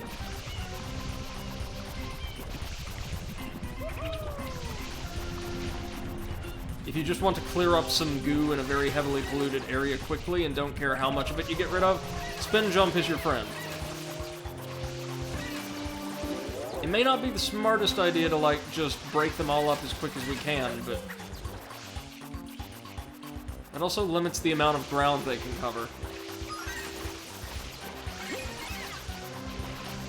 Problem is, the smallest forms have this unfortunate tendency to run from us more often than not.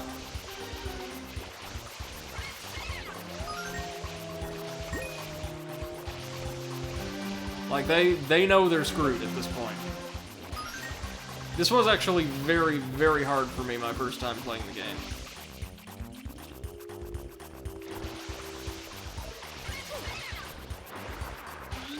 There we are. Let's create something of an arena here to use. Oh my god, there's so many of them. And quite a few of them are still in the second smallest form. So if you'll excuse me, folks, this may take a while.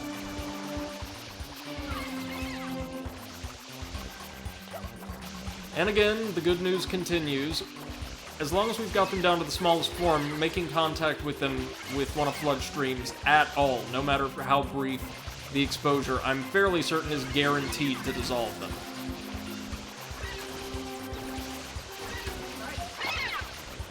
Okay, now that they've all shrunken down, they're all making a beeline for us, which is good. This is what we want. Look at how many of these suckers there are. Jesus. Honestly, just rendering all of them and the trails of goop, processing them all at once, must have been something of a minor, like, technological achievement at the time for the GameCube. But there's a fair amount going on under the hood here, given the time, I imagine.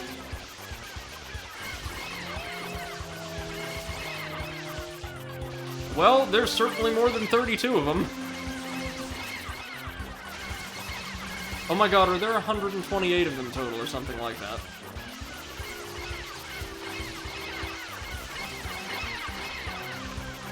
Maybe not. Maybe like 64.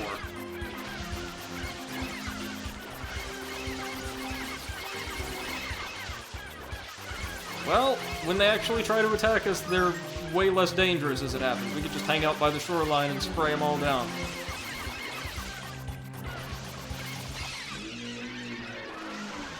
Hey!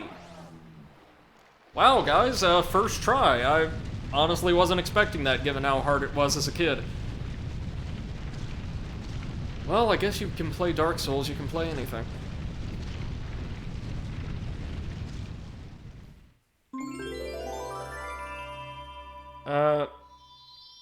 Bunny says, look guys, it's a manta ray-shaped slime from Minecraft, 10 times more annoying. And isn't the boss a reference to The Shining? I think the entire stage is, honestly. Don't know about the boss, but the stage definitely is. And this is a great game in general for 2002. Very true. And MC says there's a way to do it. You create a secondary mask on the map and a third color texture. And you apply the mask on the texture to get the paint effect. Yeah. I'm just saying, like, as far as, like, visual rendering and representation of so many different moving parts all at once and keeping track of them, you know, since they're either the player character or enemies, that's entirely what was, the entirety of what was present on screen at the time. That was pretty solid for the GameCube, which wasn't exactly the most robust console available at the time. Oh, here we go. Bowser Jr.'s back, and he's got a nozzle, the turbo nozzle, that we can use to access actually a whole lot of different secrets in and around Delfino Plaza. They showed us one such secret right here, these like swinging doors that we can charge through using it. Which constitutes about 80% of the use that the turbo nozzle is ever going to see. Oh, notice another golden bird on that watch platform out there.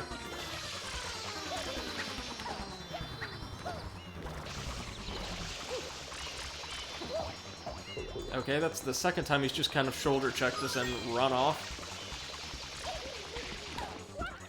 Yeah, these are very short circuits that he's running now.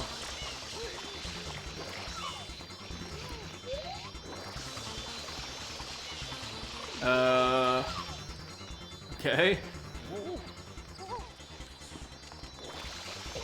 There we go. Now we get to use the turbo nozzle. Sorry, not dash nozzle. Bunny says Shadow Mario has a decapitated flood head, and Shadow Mario's theme is a bop. Yeah, certainly not bad. Oh, speaking of not bad. Hello, Shine Sprite. Nice and easy. Now, hopefully, he'll show up again with our fourth and final nozzle, the rocket nozzle.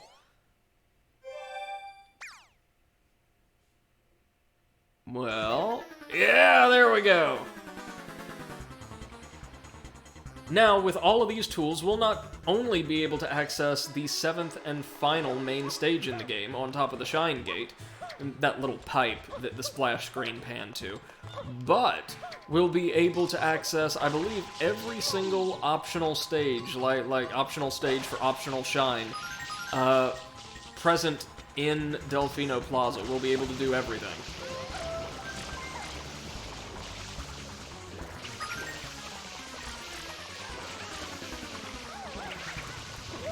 Whoa, whoa, whoa, whoa.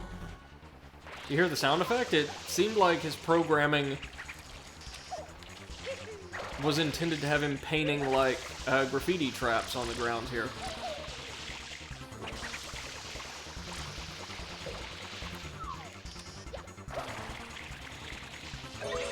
Bunnyvid says Pianta Village time. Oh, no. We are waiting until we head over there. First things first, we're going to head to the top of the, Now, the unfortunate thing to remember is these more situational nozzles will replace our generally beneficial hover nozzle. We're going to head to the top of the lighthouse using the power of the rocket nozzle.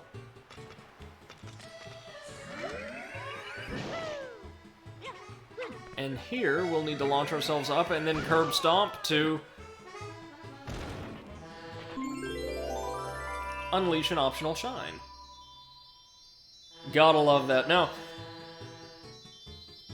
oh, Bunny says, bad news, my cat left. Depression has entered the chat.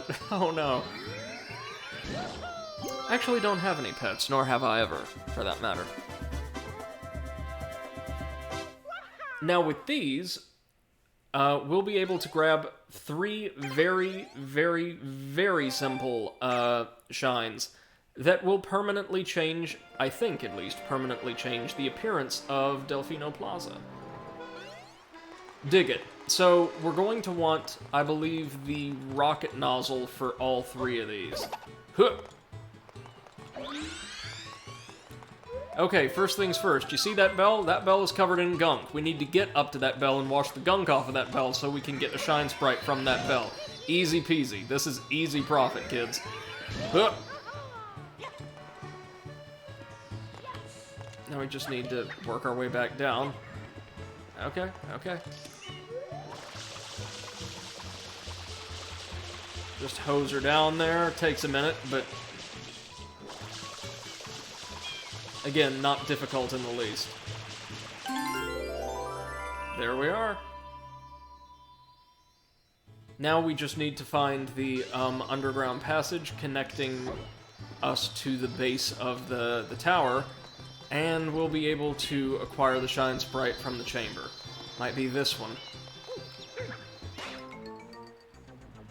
No?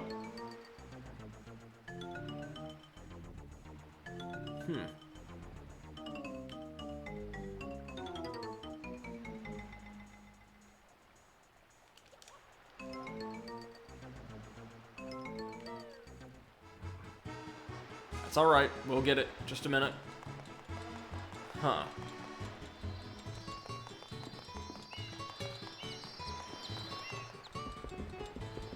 Maybe one of the secret, quote-unquote, secret passages?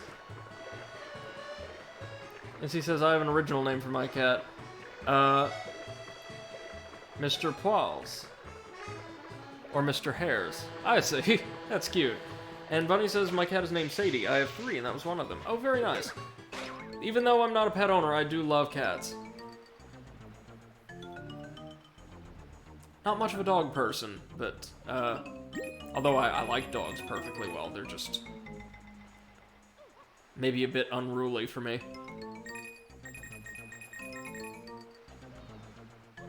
Okay, so we've got plenty of tunnels running underneath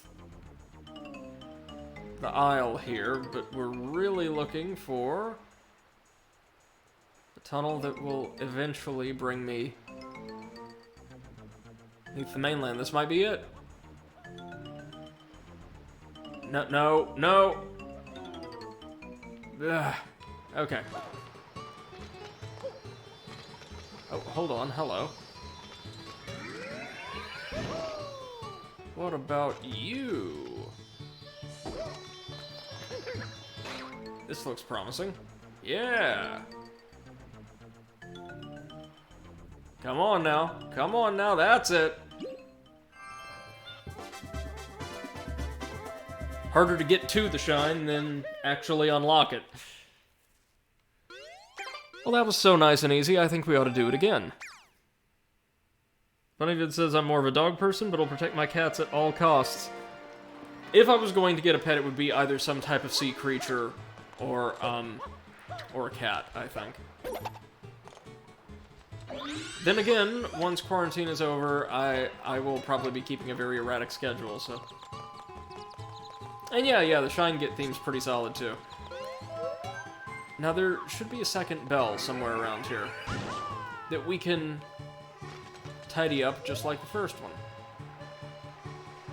There it is.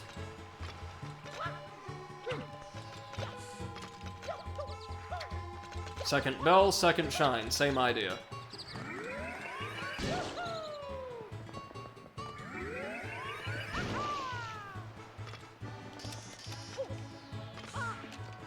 Whoa, whoa, whoa, whoa, whoa. There we go.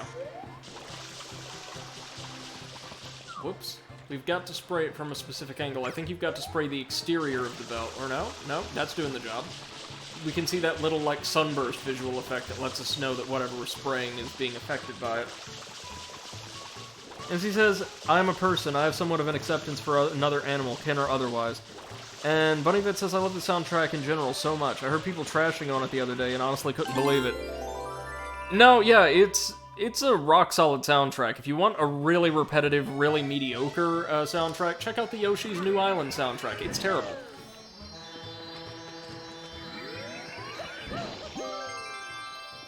Most of the tracks are remixes of one very specific theme, like note for note, without the distinctions or different motifs used in, say, Mario Sunshine's soundtrack, which does something kind of similar. But all the stuff that isn't a remix of that particular song in one style or another is just hot trash that sounds like... Well, it's deliberately atonal, and a lot of it's performed on, like, kazoos and other, like, very simple instruments trying to evoke the cutesy atmosphere that Yoshi, as a series, had been known for, without any of the charming dexterity brought into such work by, say, Yoshi's Story, which had a wonderful soundtrack. Now that we've got those two, why don't we go tidy up the Shine Gate? Yes, indeed, this will give us one more Shine Sprite. Just like with the bells. Very, very, very easy. Hardest part is just making sure we don't overshoot the platform. There we go. Ho!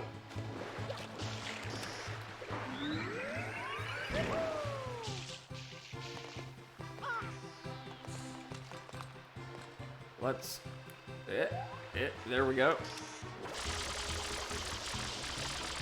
As we slowly spin around the Shine Gate, we'll be able to clean it up. And again, I think this is permanent. Like, once we clean these landmarks, they'll remain in their pristine shape.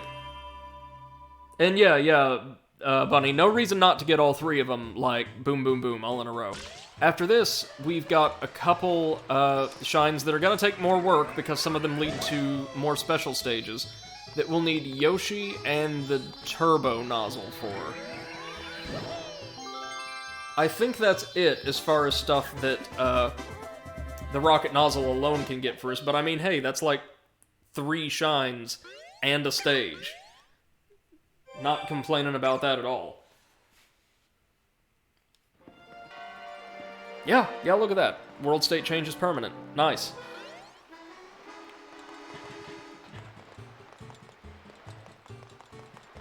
Let's go for Yoshi's stuff next. Yoshi wants bananas. We can do that.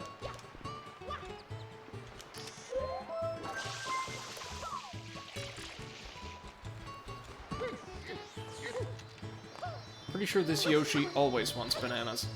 Could be wrong, though. When Yoshi's encountered in stages, he'll sometimes want different fruit, or fruit that's difficult to access because, of course...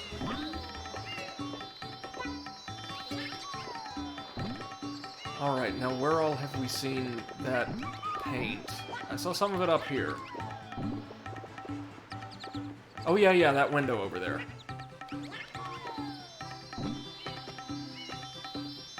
Bunny says I'm getting quite tired and have to go to bed in about half an hour. So unfortunately that means I have to dip from the stream. It's so nice chilling here though. I hope you have a fantastic night. Well, thank you very much. Thank you so much for joining us. I hope you have a wonderful rest of your evening, and we look forward to seeing you in the future, alright? Thank you so much for joining us.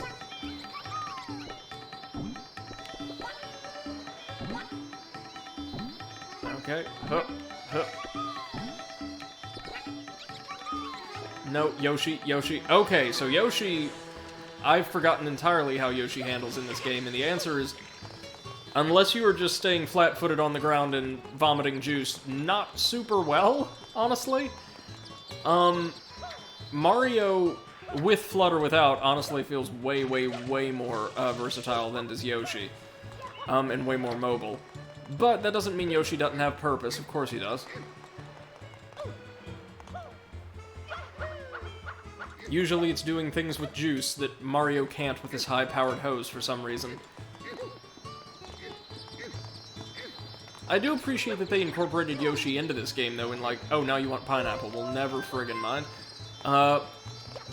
Because he made such a perfunctory appearance in Mario 64, and he gets some good use here. Yoshi appears in a fair handful of late-game missions. He also shows up pretty prominently in Mario Galaxy 2, where his gameplay is pretty fun, inoffensive at the absolute worst.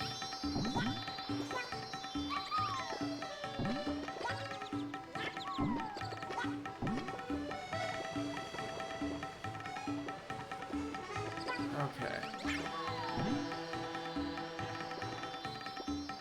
So how do we want to do this?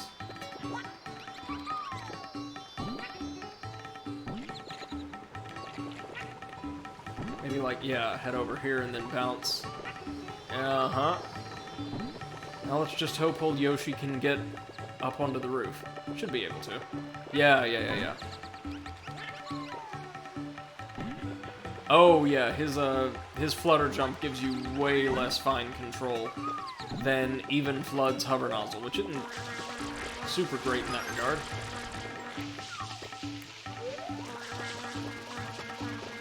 Another blue coin? Okie dokie.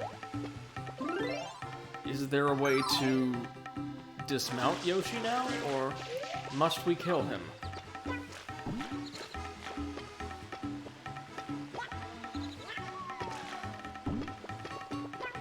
Well, hold on, let me see something else while we're at it. No, I think once we dissolve the, the lava barriers, they are gone permanently. So we might be able to come back for the blue coin later. Now let's try accessing that bonus stage that Yoshi alone can. Through the pipe out on... Is it that island? Yeah, I think it was. So we're gonna have to use the ferry to get over there.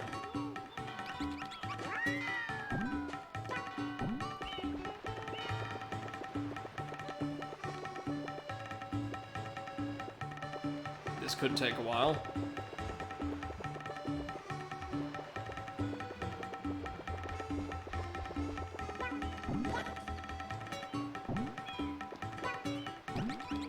Oh, come on, Yoshi.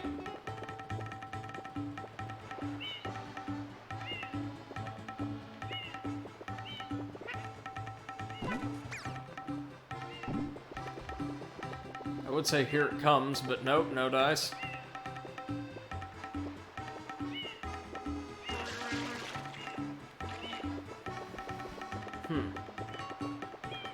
Trying to remember, how exactly do we get over there with Yoshi, seeing as water is definitely not his thing. Maybe he's a paint Yoshi replica. Or something.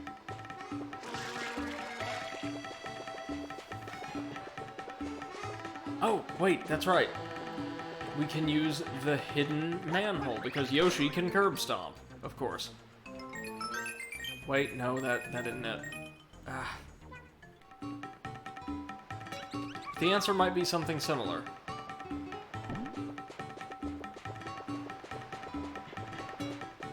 Maybe there's another one of those somewhere around here?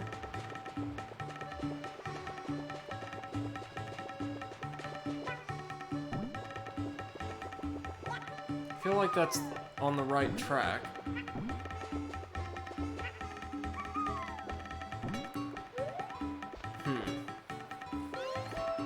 Well, hold on. Easier way to do this. Jump off, go see if there's any passage or anything like that over there, and then see how to access it.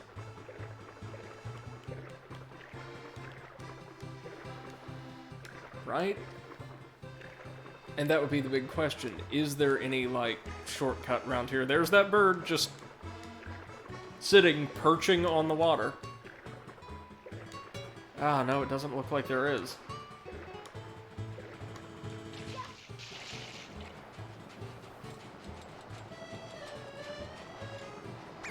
Man.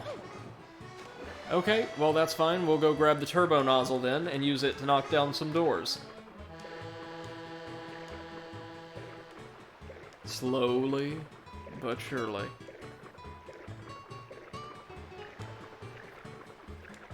Now there's a ton of shines in Delfino Plaza, but I think we may have already gotten near a majority of them.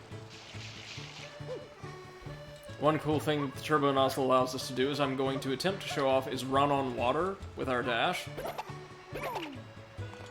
Rarely has gameplay applications outside of getting like a couple secrets, but it's cool to see nonetheless.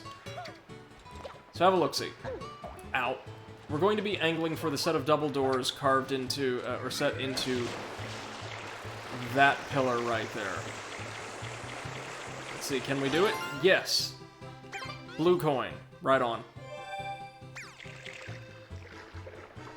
And now there should be a secret stage, I think, guarded by the cops near the place we were first dumped out after Mario spent his night in jail. Right here. Yeah! Secret stage. Let's do it. Oh! Right, it's a dash nozzle course, and one that requires ridiculously fine control, I believe. So you gotta use the dash in order to get the speed you need to make these jumps.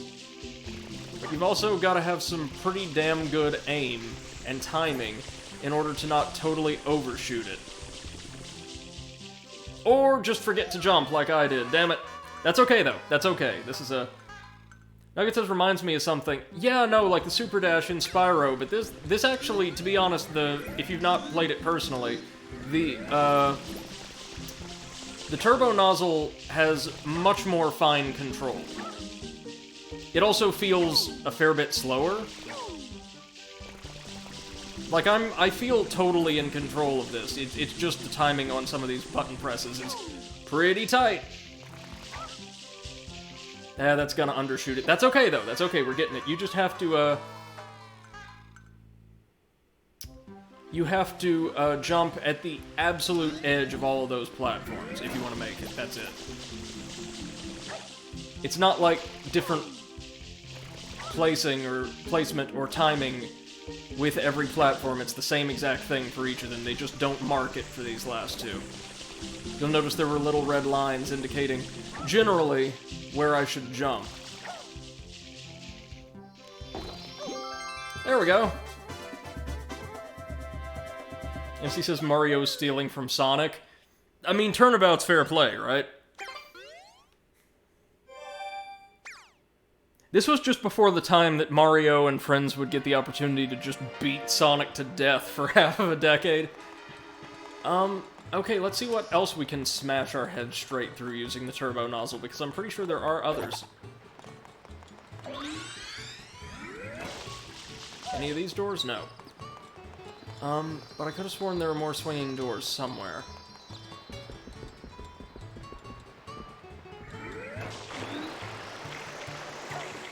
Mario, break the surface, Mario. There we go. Notice that we don't run out of water as long as we are in contact with a body of water while using the turbo nozzle. I think that's really handy.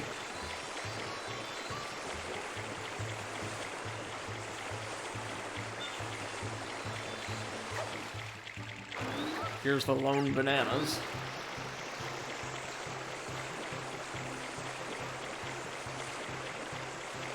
Yes, I wonder, can you get from one island to the other using Yoshi? You can. Jump on a boat to do so? Yeah, that's the thing. I think you can, just the schedule for the boats, or the timing with which they move from one area to the next is really weird. Oh, low battery on the old Switch controller. Which tells me we may want to go for... How many are we sitting at? Maybe 2 more quick little shines and then call it for the evening? That'll get us up to, amazingly, 50, which is quite an accomplishment in this game, because, as I'm sure you've noticed, unlike Mario 64, a lot of these missions, even just when it's somewhere within the hub world, can take a fair amount of time.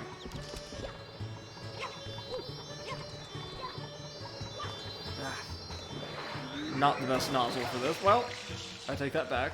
That was pretty effective. Still not the best nozzle, but we made it work. Penna Park's next 2 are pretty simple, I think.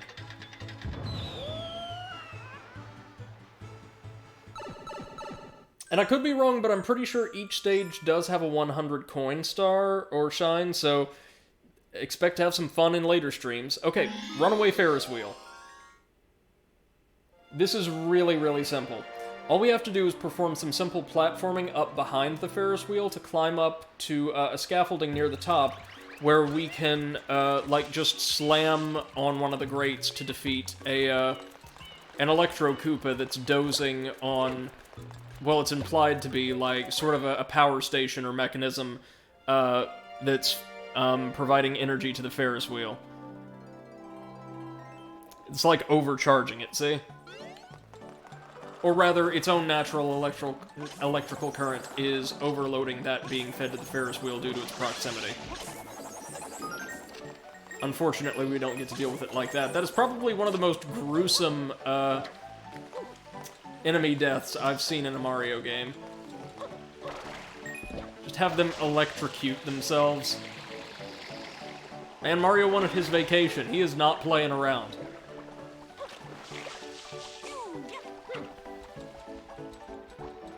So Penna Park is, I don't know, what do you guys think? I think it's okay.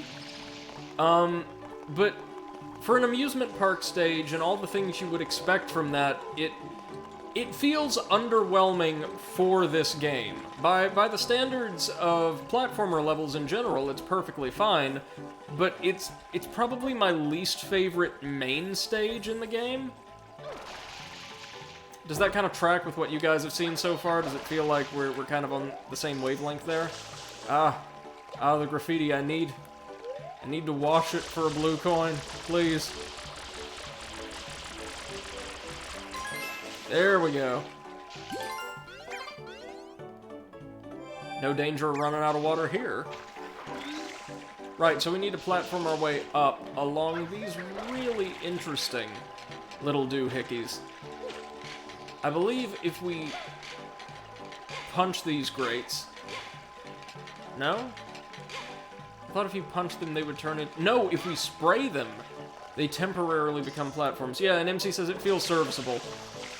Perfect way to put it. Yeah, it works. Oh, wait, we also have no time, but that's okay because I somehow totally forgot about this. We can use Flood while we're grappling onto these kind of trellises, which is super handy. Good job, Brady, for totally forgetting that. So what we want to do here is go to the underside, climb over here, punch our way through to the front, so that we can just shuffle along and knock these suckers off. Or knock one of them off, then flip to the other side and knock the other off. As you do.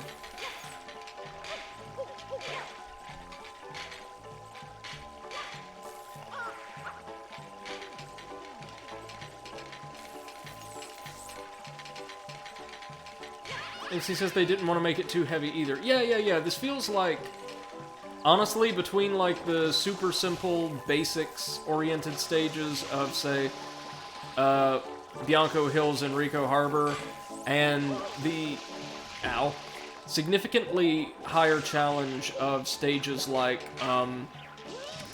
Serena Beach and Noki Bay. Like, they kind of wanted just some nice, very leisurely fun and platforming. Like, the whole stage is like a breather level. Not necessarily in that it's easy, but that in that it's simple, I think, right? Like, this is about as complex as the stage gets.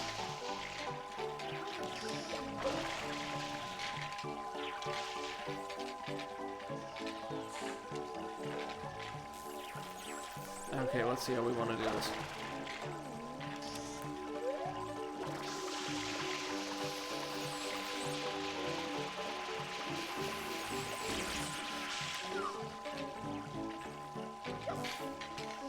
Whoop. No, hold on, we want to go around the other way. As he says they want to make it cute, fun. Yeah, I get that feeling exactly.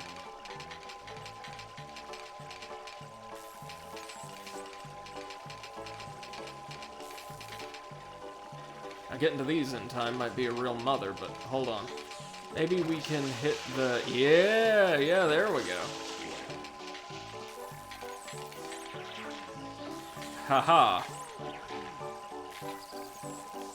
Not the most complex puzzle in the world, but I think it's pretty cute. There were a lot of much simpler puzzles that similarly used dual-sided mesh in Super Mario World, which I think would be the obvious inspiration for something like this, yeah?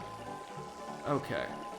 Now from here, where's the best way to go, or have we screwed ourselves? No, no, I think we just go back down and climb around the standard way now.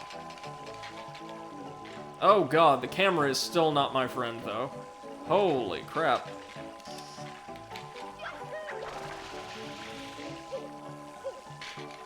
Nope, I was about to say, almost had it. Woo, man. I'm gonna say, overall, the game's camera's been fantastic, but here, this is just awful. Got it. Not the way they intended me to, but I got it.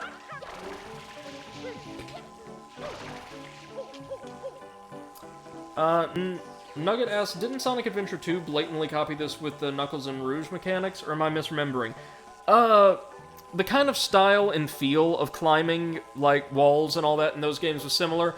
They didn't exclusively use the mesh and flipping grates and all that. Mainly, like, Knuckles, I remember, Knuckles and Rouge both, were, like, digging straight through solid, like, textured walls. Like, you could dig through anything. You could, dig through the ground later on, as long as it wasn't, like, made of metal or something. Dig it! Huh!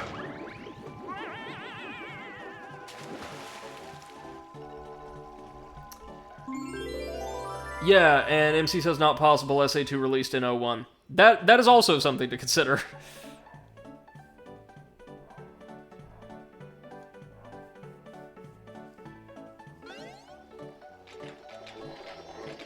Now that we've slowed down the Ferris wheel just a bit... Oh god, no, there's more. Well, where's the blue coin that this one spawns? Well, I guess now we can easily make our way to the top of the Ferris wheel from anywhere, so... Not a huge deal. Oh, it's just over on the other side? Oh, well, that's two pretty easy ones, then.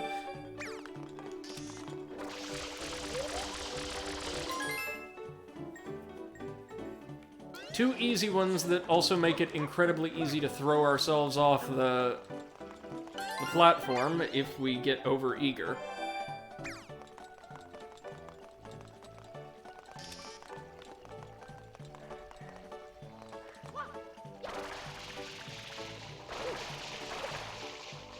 And also, to be fair, the mesh climbing is a mechanic, I think, that is more or less, it's been interpreted for 3D, but it was taken wholesale from Super Mario World, which released, you know, years and years prior to this. Also, so sorry if you can hear the neighbor's dog, but it just decided it's that time of the day.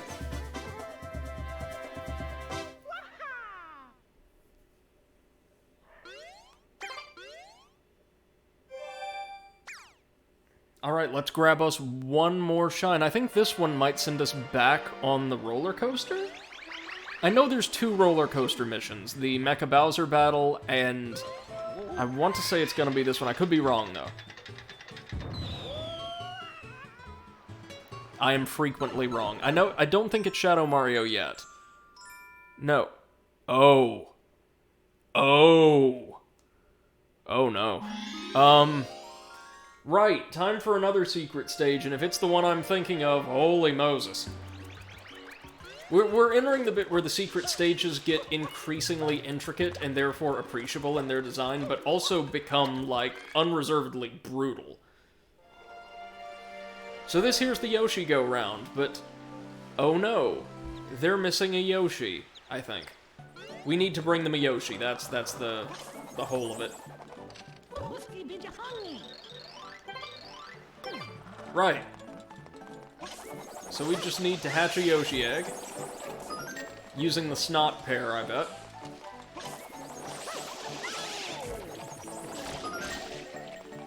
And, well, first things first, we need to find it.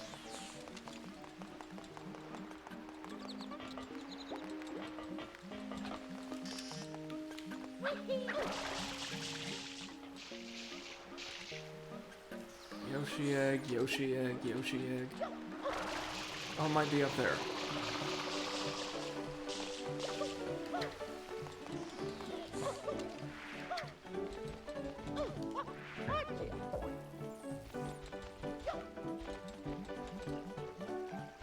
Ah, it does not want the snot pair, however.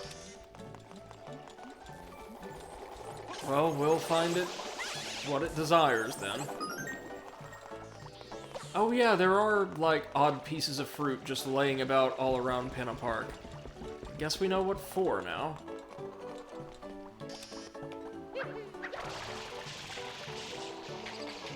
Let's see. Once, I believe that's like a coconut.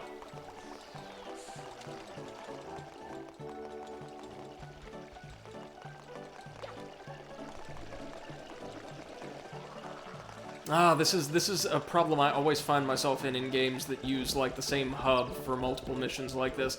When I know for a fact that I've seen exactly what I need somewhere else before, but can't for the life of me remember where. Maybe on one of the trees we can spray one down, eh?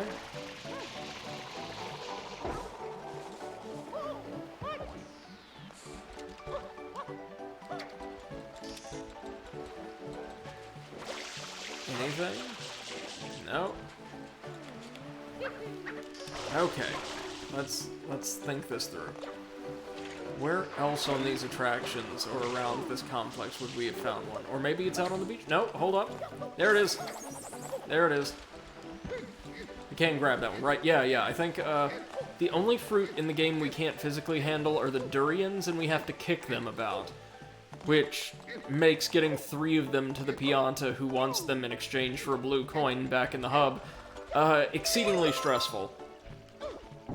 Right, we got us a Yoshi.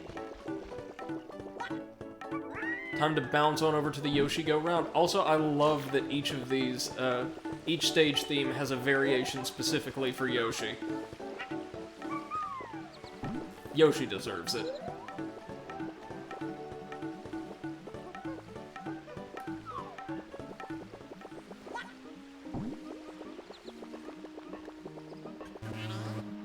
Oh no, it needs, we need to be an orange Yoshi for this. Oh right, also if Yoshi, vomits juice onto enemies, they become platforms. That is a thing. And he says, time to stab a Yoshi. Yes, time to rein in Yoshi once and for all.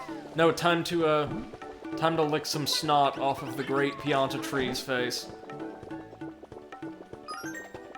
See, in this game, though, it's legitimately charming instead of, I suppose, what passed for charming in a rare game.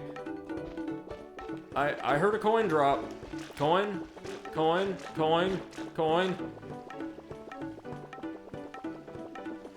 Right, let's go impale this sucker so we can get to the secret room.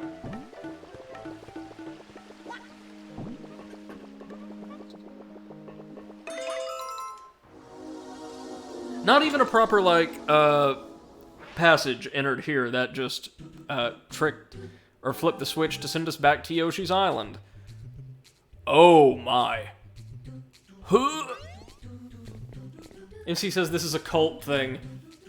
Yeah, like we just performed some kind of eldritch sacrifice to the god of blaring primary colors. Okay. We can do this. This, friends, is actually much harder than it looks, because each of these suckers is moving at a slightly different pace. Yes, Switch, I know, low battery, thank you. Right, so what we want to do is jump our way into the ring of blue blocks, because that's the only one that has enough overhead clearance to allow us to make it onto the, or to the other side.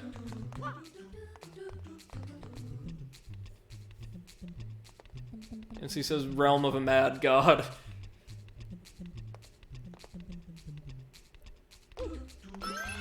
A mad god with a wicked sense in visual design. Now we gotta do the same thing,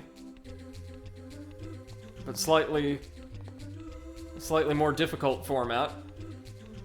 Because we've got to jump our way over to... Sorry, I'm gonna take one more lap because I want to get a look at what's coming up next. Like moving block hell, it looks like.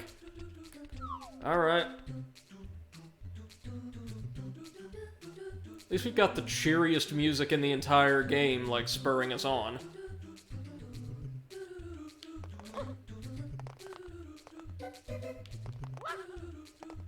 That helps.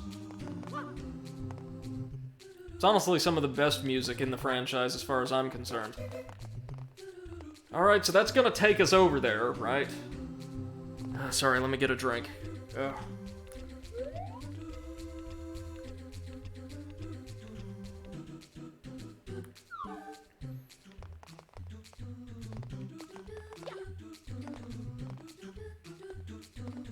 Is this just a simple moving block?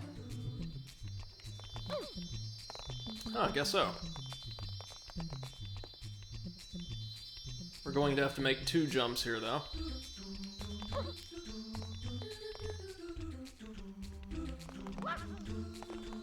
Okay, that wasn't bad. I'm waiting for it to get bad, though. You know it's gonna get bad. Wall jump, right? Which are nice and easy to do in this game. They really improved, like, the collision detection there from the last game. Okay, this isn't a sure thing, but... See above. But this doesn't look like the worst thing in the game, honestly. There's 1 or 2 challenge stages later on, or secret stages later on, that are, like, notorious. One in Stage 7 in particular. This is nowhere near that bad. There we go, we had to jump at its descent.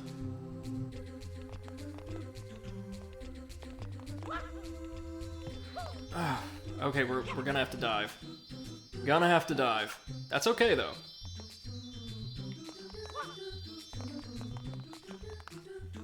Sorry, I'm just trying to play this very safe. The front half of this stage actually seems way worse than this, wouldn't you agree?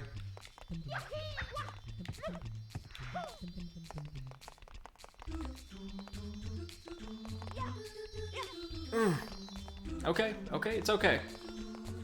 This is not the worst case scenario. You wanna know the best part? Every single one of these secret stages actually has 2 stars. That's right. Yeah, there's more.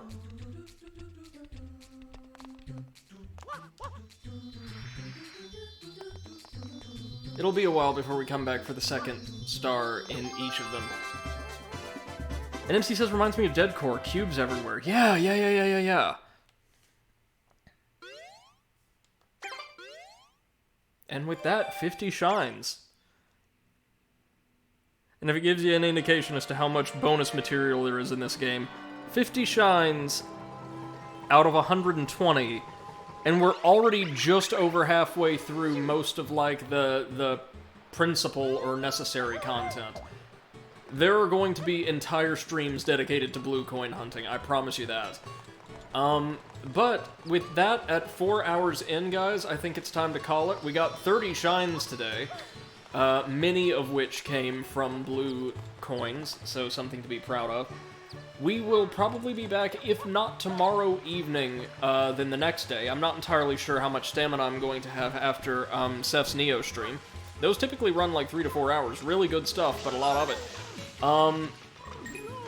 And we will hopefully try to delve into Serena Beach and clear it out all in one go. Again, my favorite stage right over there. I can't wait to share it with you. Phantom Manta's a great boss fight. In my opinion, probably the best in the game.